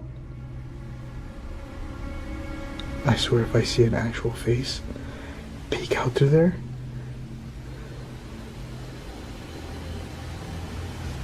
I might not be as brave. Look. Look at that. That is literally the corner of the... Oh my God.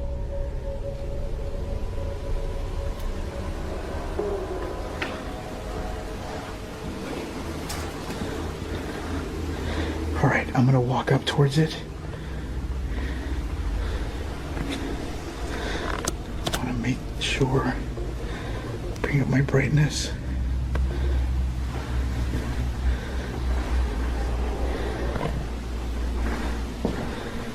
This hospital is amazing. I am definitely gonna be back here. I haven't even shown you guys the crematorium. Now, the thing that gets me a little bit nervous about the crematorium is that, oh, it's sticky. This is what kind of sounded like the thumping sound.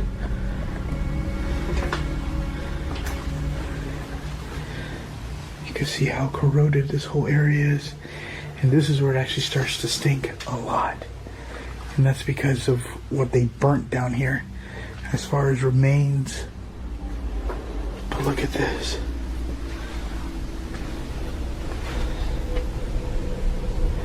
This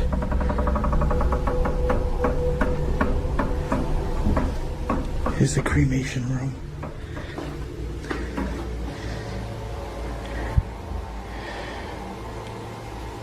All right. So inside these things here,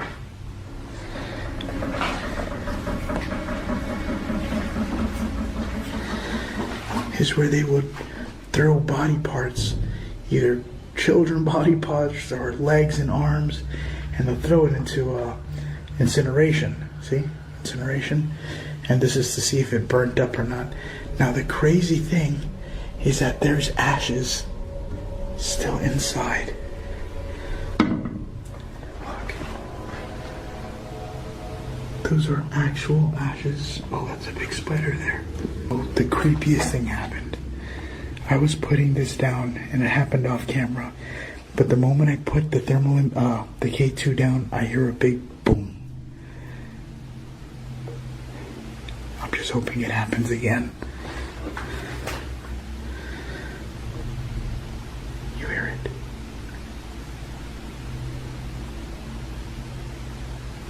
Let me make sure it's on.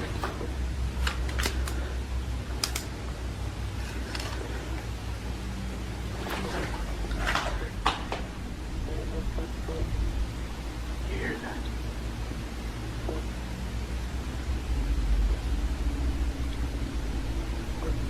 Hello?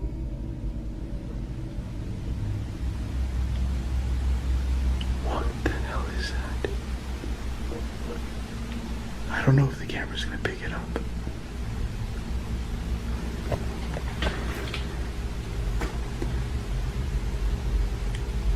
Hello? What the hell? Hello?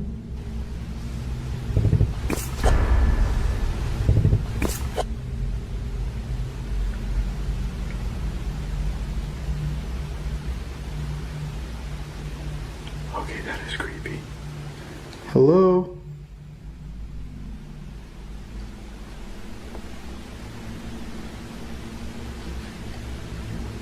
Are you making noises?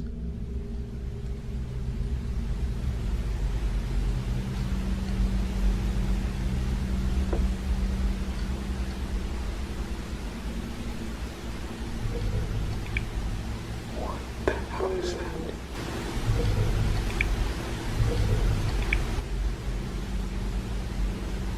Right now, you guys are inside. Listen.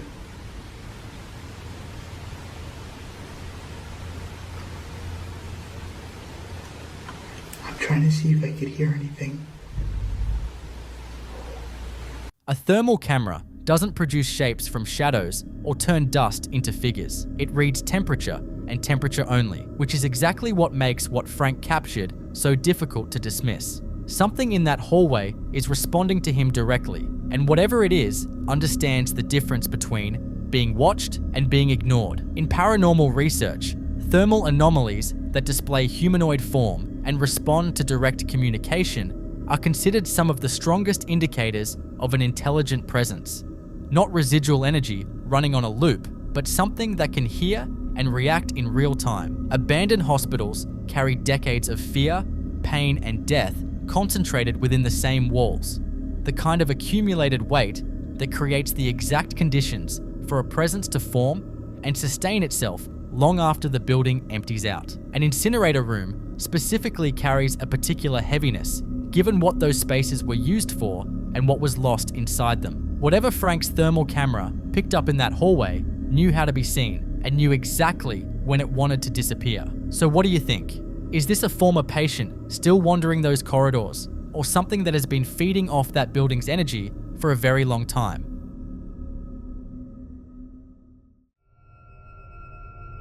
In this next clip, a woman steps outside late at night to let her dog do its business. The most routine, unremarkable errand imaginable. The kind of thing you do half asleep without a second thought. And then something materializes out of thin air in the darkness ahead of her and starts moving in her direction. Watch.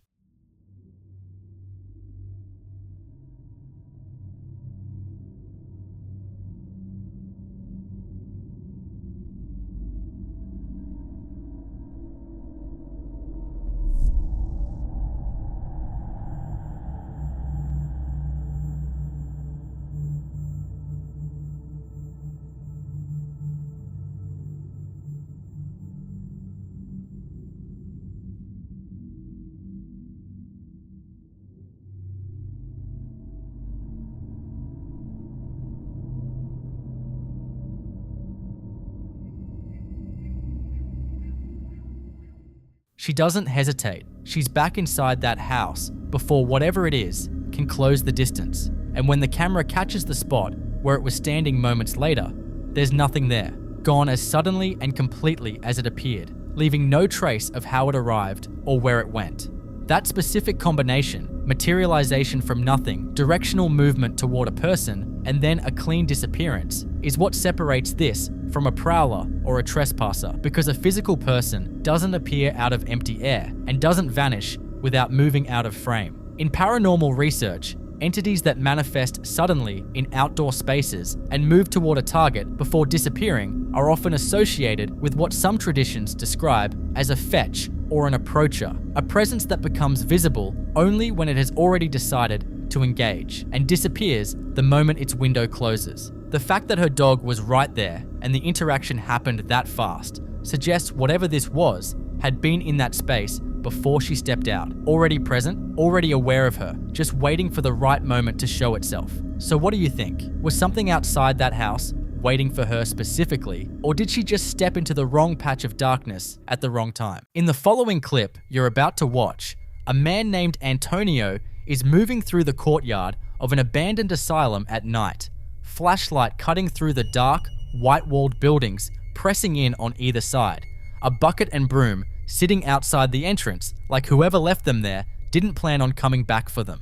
What makes this different from a standard urban exploration video is the caption, Antonio has been here before, which means this isn't someone stumbling into something unexpected. It's someone who already knows what this place feels like at night and chose to return anyway, and that distinction matters. He hesitates at the doorway, muttering to himself in Spanish, half talking himself in and half talking himself out before shifting into prayer, invoking the blood of Christ, commanding whatever is inside to stop before he's even seen anything yet, which tells you everything about what he was expecting to find in there. Watch. Puta, no, chicos, esto está demasiado cargado, loco. Está de... ¡Ala, qué verga! ¿Qué? Vaya, ala, no sé, entro. Me dan ganas de entrar, se los juro, porque quiero... Pero... Ok. Nosotros venimos para esto. Nosotros venimos a grabar esto. Ok, la sangre de Cristo tiene poder. La sangre de Cristo tiene poder. Tú no tienes poder aquí. Estoy bañado en la sangre de Cristo, ¿entendiste? Alto demonio, basta, detente. ¡Basta, demonio! Te ordeno que te detengas. ¡Basta! Puta madre. No, chica, la mierda, loco.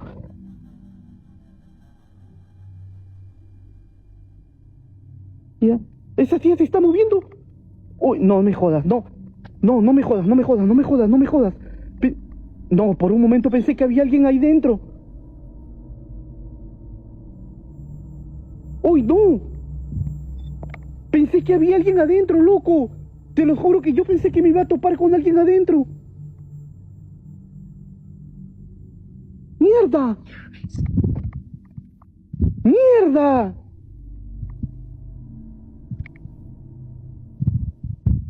The office chair just inside the doorway rolls backwards several feet on its own, smooth, deliberate, covering real distance before stopping deep in the dark, and Antonio screams at it in Spanish, ordering it to stop. Then it rotates. No one is in that room. That movement isn't a drift, and it isn't an uneven floor. It moves with intention, and the timing is the detail most viewers can't get past, because the chair doesn't react while he's walking the path or standing in the courtyard. It moves in the exact window between the end of his prayer and the moment he steps through that doorway, as if whatever is in that room was listening to every word and waiting for him to finish. Abandoned asylums are considered some of the most residually saturated environments in paranormal research. Decades of fear and suffering absorbed into the architecture, compounding long after the building empties out. But residual energy doesn't respond to prayer, and that chair didn't drift, it waited. So what do you think? Was Antonio walking into a space thick with trapped energy, or did something in that asylum hear his prayer and decide to answer it?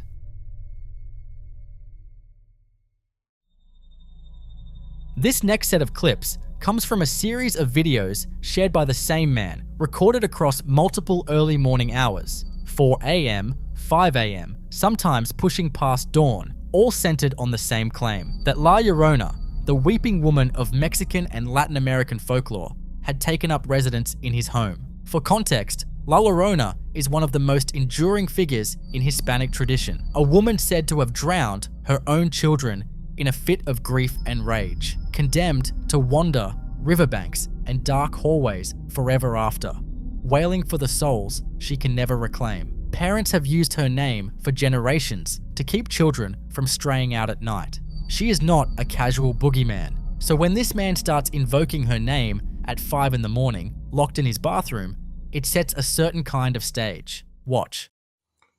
5:23 de la mañana, gente, ya está empezando a amanecer. Yo desde las 9 de la noche estoy metido acá en el baño. A mí no me jode. Acá recién pasó un ovni y mira acá está el duende, ¿eh? ¡Deja de estar golpeando! ¡No esté golpeando! ¡No esté golpeando! ¡No! ¡Ah, no! ¡Andate! Vos sos pelotudo, te parió un teletubi, idiota, ¿eh? ¡Andate!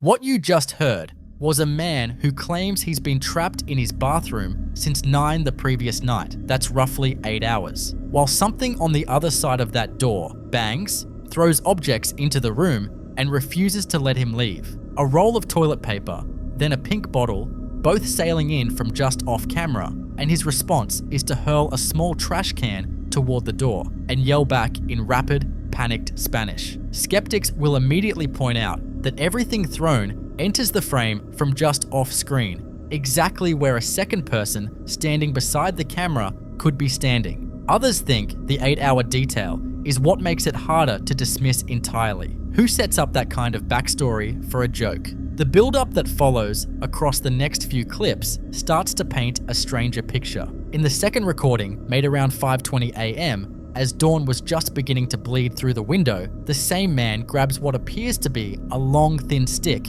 and walks toward a darkened doorway. Listen closely. 5:20 de la mañana, gente. Está empezando a amanecer. Miren lo que es. Miren, ahí está el reloj. Y para los que no creían en la Llorona, miren, me desperté por los lamentos de esta. Pero no vinimos acá para estar teniéndole miedo. Venimos a darle al fandom lo que siempre busca. Mamoncita, no, mamoncita. ¿Con que te vas a venir a esconder? No te piando. No te piando. Levandum nerviosa. ¿Dónde estás? Salí.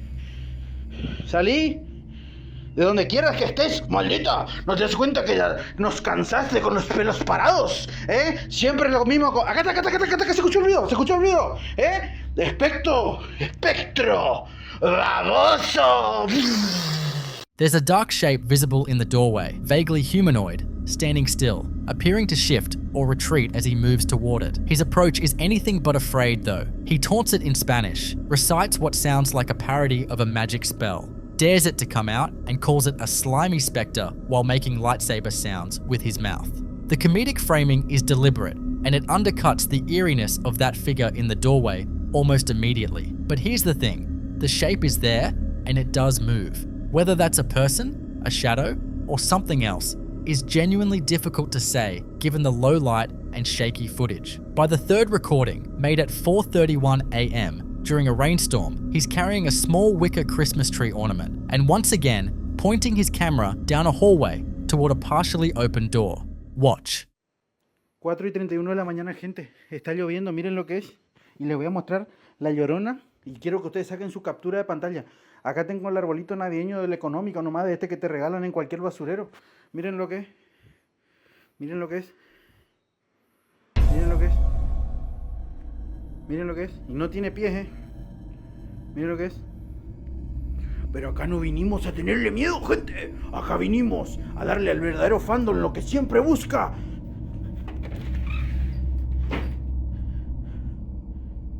¿Dónde estás? ¿Por qué no salís? No, porque atrás de la puerta, puede esconderse atrás de la puerta. ¿Por qué no salís? ¿Por qué no salís? ¿Querés que te encanten los jingle bells? ¿Querés que te cante? Siempre lo mismo contigo, ¿no? Siempre apostando a que que sí, que te tengo miedo, ¿no? ¿Quieres asustar al próximo, digo, Tengo el arbolito económico del económico acá. ¿Por qué no sales? ¿Por qué no sales de donde estás? Acá se escuchó ruido.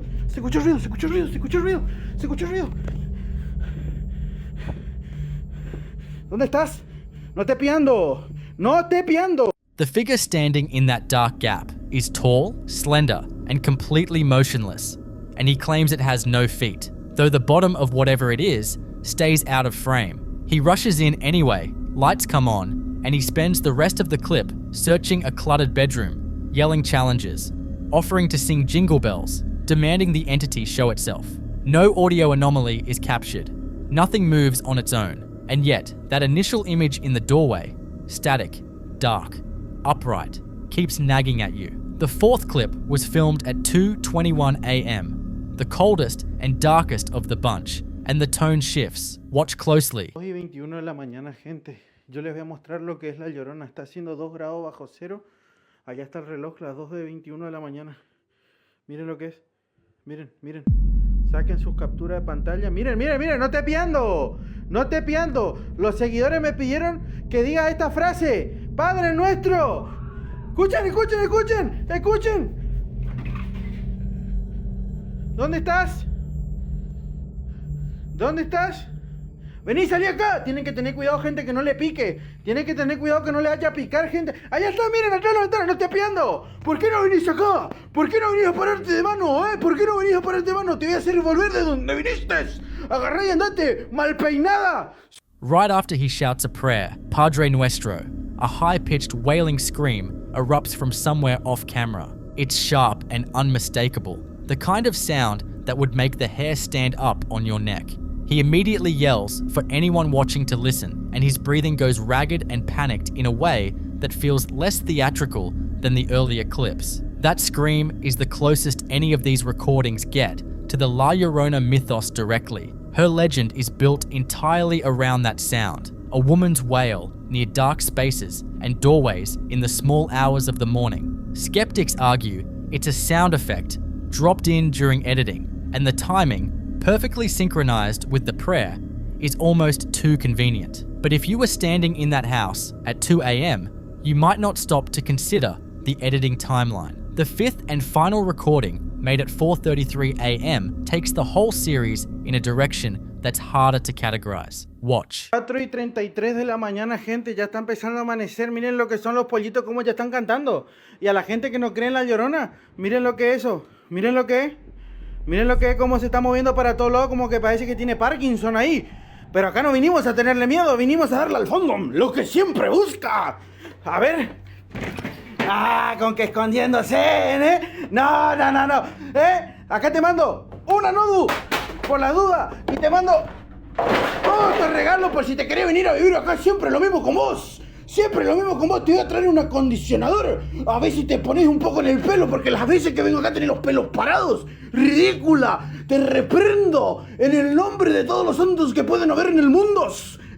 Siempre lo mismo con vos. Yo me miré todos los capítulos de las Tortugas Ninjas. Taken together, what this series actually represents is genuinely difficult to pin down. 5 videos that oscillate between something that might be a real experience and something that might be elaborate, deliberately funny performance art built around one of the most potent figures in Latin American folklore.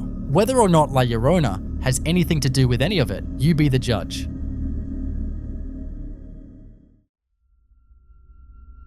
The following video was recorded inside an unfinished house during what appeared to be a routine walkthrough. A man moving through empty rooms, checking around corners, calling out into the silence the way most of us probably would if we felt like something was off. The house is under active construction, tools and paint cans scattered across the floors, new cabinets still waiting to be finished, a dark concrete staircase leading down into a basement that he approaches cautiously from the very first frame. He keeps calling out, "Hello? Anybody here?" Moving from room to room, his footsteps loud on the new wood-look flooring, the whole place feeling oddly tense despite being completely empty. Then something small happens first. A long piece of metal trim, balanced on the edge of the kitchen island, begins to slowly slide and drops to the floor with a soft thud, just enough to make him stop. He says, "What the heck is that?" and edges toward a bedroom doorway, still calling out. Watch. Hello?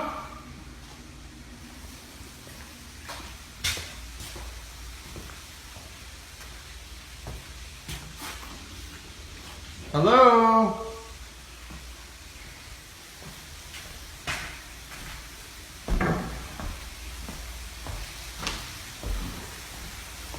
Anybody here?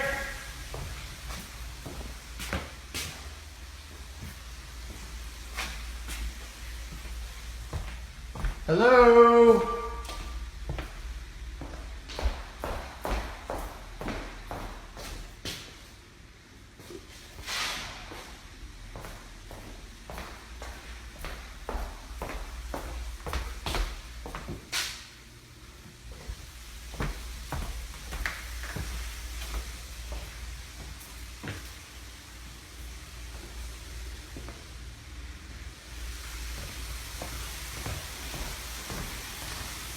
Hello?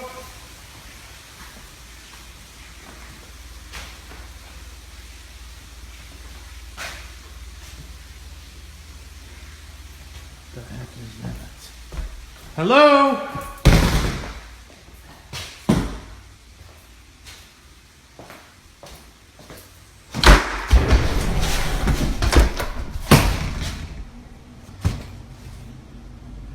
Who is it?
What follows is a sequence that's hard to process even on a second viewing. 2 loud, sharp bangs erupt from off camera. Then an interior hallway door slams shut with violent force. And not slowly, not drifting, but snapping shut as if something threw it. Seconds later, the basement door slams shut behind him. He shouts, "Who is it?" And then a metallic clanging sound starts from inside that now closed basement. He screams and runs, dropping the phone completely, leaving the camera on the floor pointing up at the ceiling. And then an enormous crash erupts from somewhere above, like something structural gave way or was thrown. The camera sits there alone for over a minute, and then something weird happens. The phone spins by itself. After a while, he comes back, out of breath and visibly shaken, to pick up his phone. Some viewers have argued the metal trim sliding was a natural event, precarious placement, vibration from footsteps, but the door slamming sequence is harder to dismiss. Poltergeist activity, according to many paranormal researchers, often follows exactly this kind of pattern. Not one event, but a rapid chain of them, as if something is escalating deliberately, pushing harder each time it's acknowledged. The second clip picks up somewhere similar in energy. At nighttime, in what appears to be a residential home, a man moves through the house with his phone, checking each room, a downstairs bedroom, a cluttered room, a laundry area, then down into a basement living space. You can hear a cough, a creak, the ambient quiet of a house at night. Then at 43 seconds, every light in the house goes out at once. Listen closely.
What he finds when he makes it back upstairs is what stops you cold. The refrigerator door is standing wide open. A wooden dining chair has been placed on top of the table. A framed picture on the wall is now hanging at a severe angle. And in the kitchen, a large knife is standing upright, blade stabbed down into a cutting board. None of those things were like that before he went downstairs. The sound design throughout this clip, a low droning hum, a high-pitched screech when the lights cut, does feel added, and the progression of reveals follows a structure that's almost too clean, too cinematic. Some viewers called it staged almost immediately. But here's the thing, the knife in the cutting board standing perfectly upright is the kind of image that stays with you regardless of what you believe about it. In poltergeist cases, sharp objects being positioned or moved deliberately is one of the most documented and most disturbing categories of reported activity, with some traditions interpreting it as a specific kind of threat, not random chaos, but something intentional and directed. Whether both of these clips represent genuine events or carefully constructed moments, the pattern they share is unmistakable. A house that seems quiet, a man alone, and then everything happening at once. I'd love to hear what you think in the comments.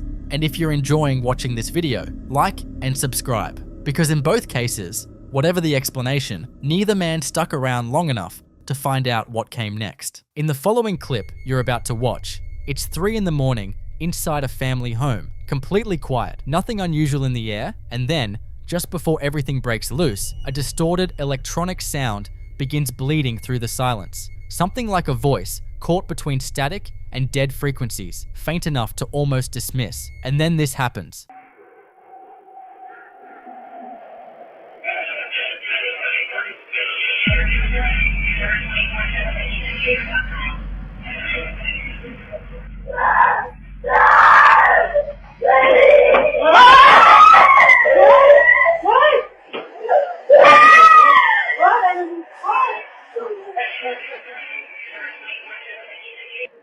That distorted voice cutting through the silence right before it all broke loose is the detail that sits with you longest. Because in paranormal research, electronic interference immediately preceding a visual manifestation is considered one of the stronger indicators of an intelligent presence drawing on electromagnetic energy to make itself visible, pulling from whatever power source is available in the environment right before it crosses the threshold into something the human eye can register. A presence that announces itself through static before it appears is one that understands the mechanics of its own manifestation, which puts it in a very different category from something residual or passive. In multiple documented cases, this exact sequence, distorted audio followed by a visual apparition, has been associated with entities that are not only intelligent but deliberate, ones that choose the hour, choose the location, and choose who sees them. 3 in the morning, a dark hallway, and something that let the static go first. So what do you think? Was that voice the sound of something gathering enough energy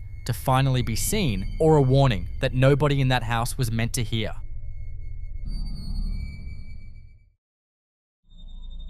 In this next clip, a woman describes what she believes she caught on a family sleigh ride in Deer Valley, a nighttime outing through snowy, wooded mountains with her husband, 2 kids, and 2 sleigh drivers. That's it. No one else around for miles. She says she considers herself spiritually aware, but this was the first time she had anything she could actually point to on camera. The clip itself is only a few seconds of ordinary family footage. Kids bundled under a blanket, dark trees rolling past, her husband smiling over at the camera. Nothing looks wrong at all. Listen closely. I caught a mimic on camera pretending to be my child.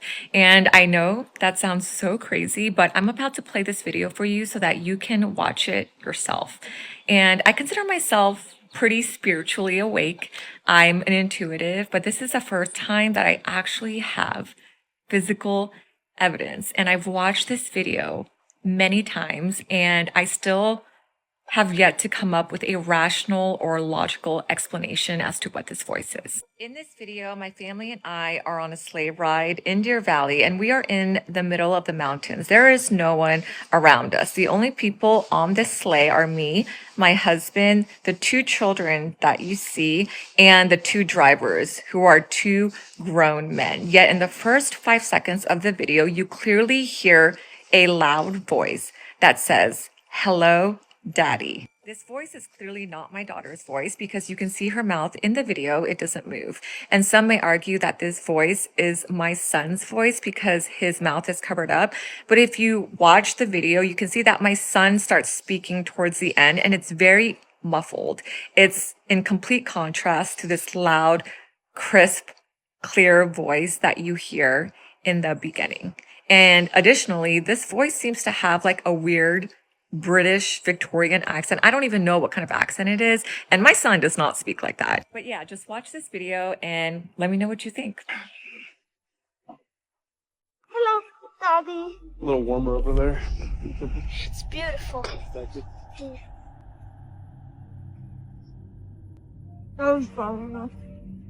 Getting exercise.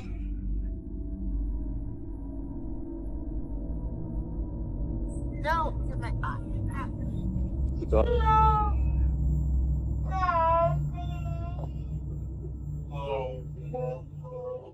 At around 1 minute and 34 seconds into the recording, a voice cuts through the ambient sounds of the moving sleigh, high-pitched, childlike, unmistakably clear, saying, "Hello, Daddy." The girl's mouth isn't moving when it happens. And if you focus on the boy, his voice later in the clip is completely muffled by his face covering. making it nearly impossible he produced something that crisp and theatrical. She describes the accent as having a strange, almost old-fashioned quality, not American, almost Victorian in its delivery. That description is what stops people in the comments. A mimic, in paranormal circles, refers to an entity believed to copy the voices or appearance of people close to you, sometimes a child, sometimes a family member, often in an attempt to get a response. And whatever spoke on that sleigh, it knew exactly what to say.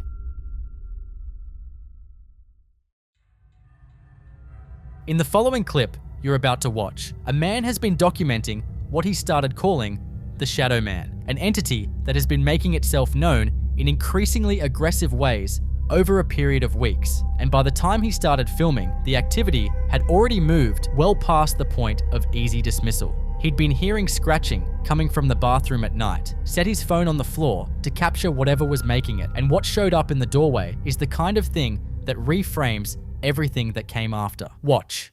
So I've been hearing some strange noises coming from this bathroom.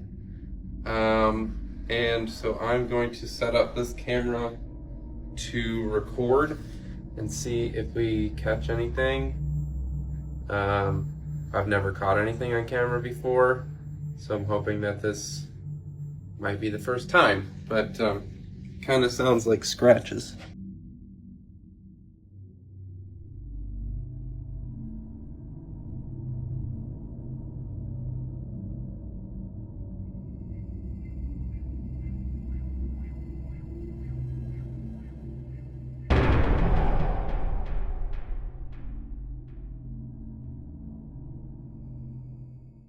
A tall, dark, humanoid silhouette holds its position in the bathroom doorway. Not translucent, not misty, but darker than the space around it. The kind of solid absence that multiple cultural traditions describe in exactly the same way. A shadow that has taken on a shape and decided to stay in it. Some researchers connect phenomena like this to the concept of jinn in Middle Eastern folklore, entities believed to exist parallel to the human world and capable of appearing in darkened spaces. Whatever this was, it didn't move away. It stayed. That changed everything. In the days that followed, the activity didn't settle. It got louder. The man began sharing updates, and by the next one, he was no longer alone in noticing something was wrong. Listen closely. Okay guys, I think I fucked up a little bit. Do you hear that?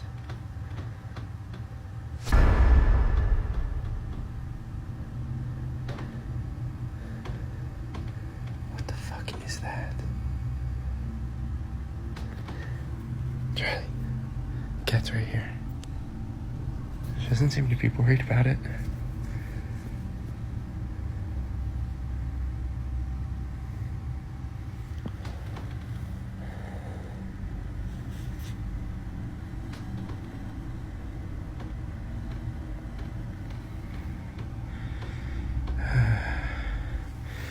A persistent, rhythmic rattling and scraping sound fills the room, originating from the direction of a closed door and dresser just off camera, while his cat, completely alert, body rigid, sits on the bed and stares unblinking in the exact same direction. Animals don't perform unease. That cat's fixed, tense stare is the kind of corroboration that viewers always point to because it confirms the sound had a presence, a location, something the cat could sense even when the camera couldn't catch it visually. The rattling was continuous, stopping only when the man's visible distress peaked, as if whatever was doing it knew it had his full attention. By third update, he'd had enough. Sleep deprived and visibly worn down, he decided to confront it directly, walking toward the hallway camera in hand, telling whatever was there that it wasn't welcome anymore. Watch closely. All right, I appreciate all the well wishes. I haven't been getting great sleep lately. I don't know if it's because of this, but I'm gonna take your advice. It's been slamming the doors again this morning. I'm just gonna tell it to get the fuck out of here, okay? All right, this is it. You are not welcome here. You need to leave. We are done with your bullshit. We are not gonna take it anymore, okay? You need to get the fuck out. No, this is fucking bullshit.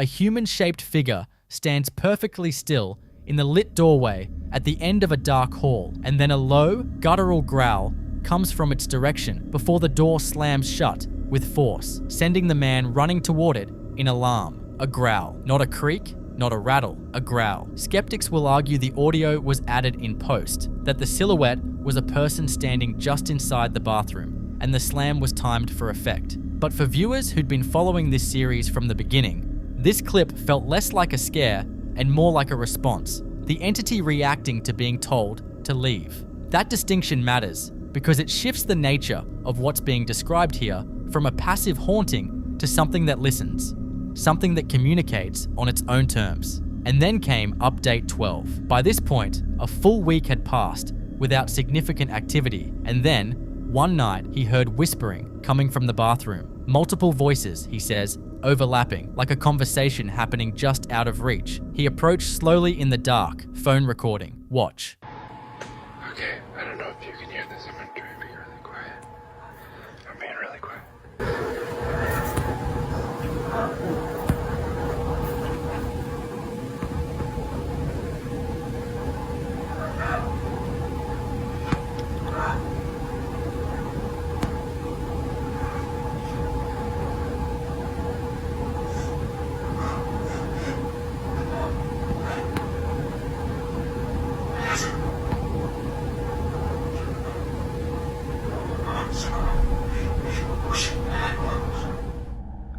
Is somebody in there?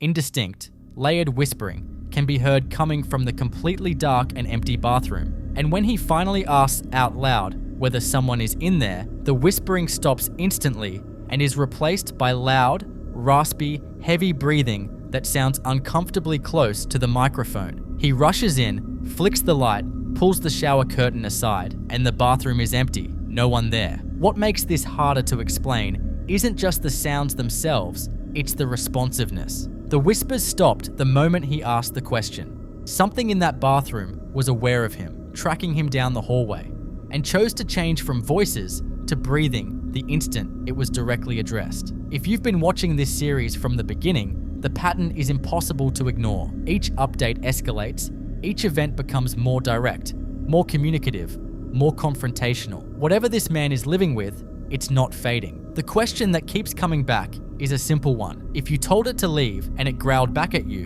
what exactly do you say next?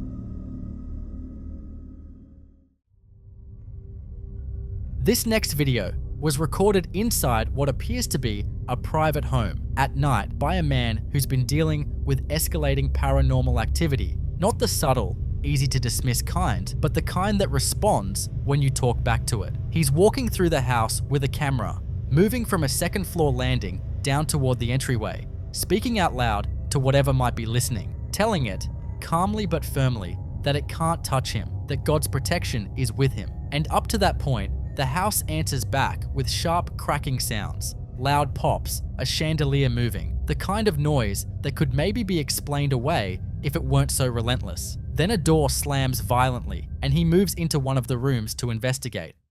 You know I have the power and the protection of God with me, so you can't do anything else to me, can you? You can close doors, you can make noises, you can move the chandelier.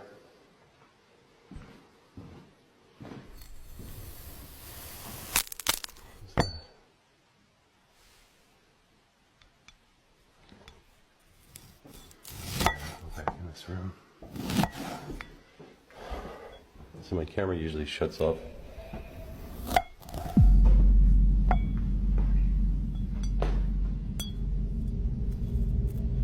Who are you?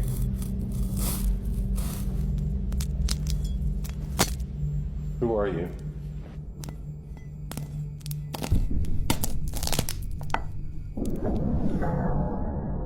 What you just heard isn't background noise. It's a building confrontation, a deep, disembodied groan, a heavy bang, and then a faint, raspy whisper.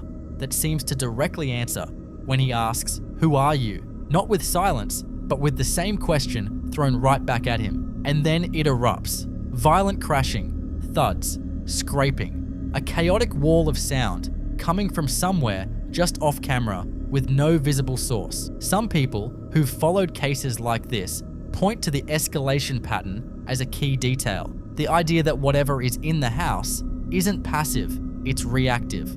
And it appears to intensify the more it's challenged or named. Skeptics will say the sounds could be post-production audio layered in for effect.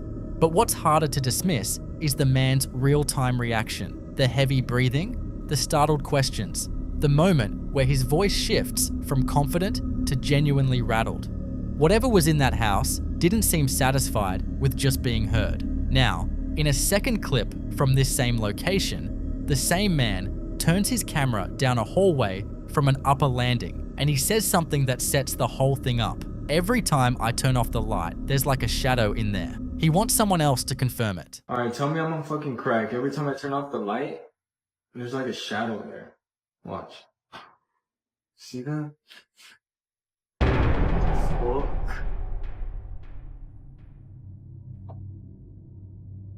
What the fuck? Tell me I'm not on fucking crack, dude. No. What, dude? When the light goes off, a tall, dark, featureless silhouette is standing motionlessly in the open doorway at the far end of the hall. When the lights come back on, it's gone. He walks toward it anyway. Then the light goes off a second time, and it's back, standing in the exact same spot, just as still, just as opaque. Some would call this a shadow person, a term used in paranormal communities to describe humanoid, dark figures that appear to observe rather than act. Entities described across multiple cultural traditions, including in Middle Eastern folklore, where similar beings are associated with jinn. Others think the figure is digitally added, pointing to the heavily edited sound design in the clip. But that repeating behavior, same location, same stance, appearing only in the dark, is exactly what makes it so hard to look away. I've watched this one more than once, and I'd love to hear your thoughts on it. What do you think is standing in that doorway? Like and subscribe if you're enjoying watching this video, because between the audio assault in the first clip and the silent, waiting figure in the second, whatever this is, it doesn't seem like it's done yet.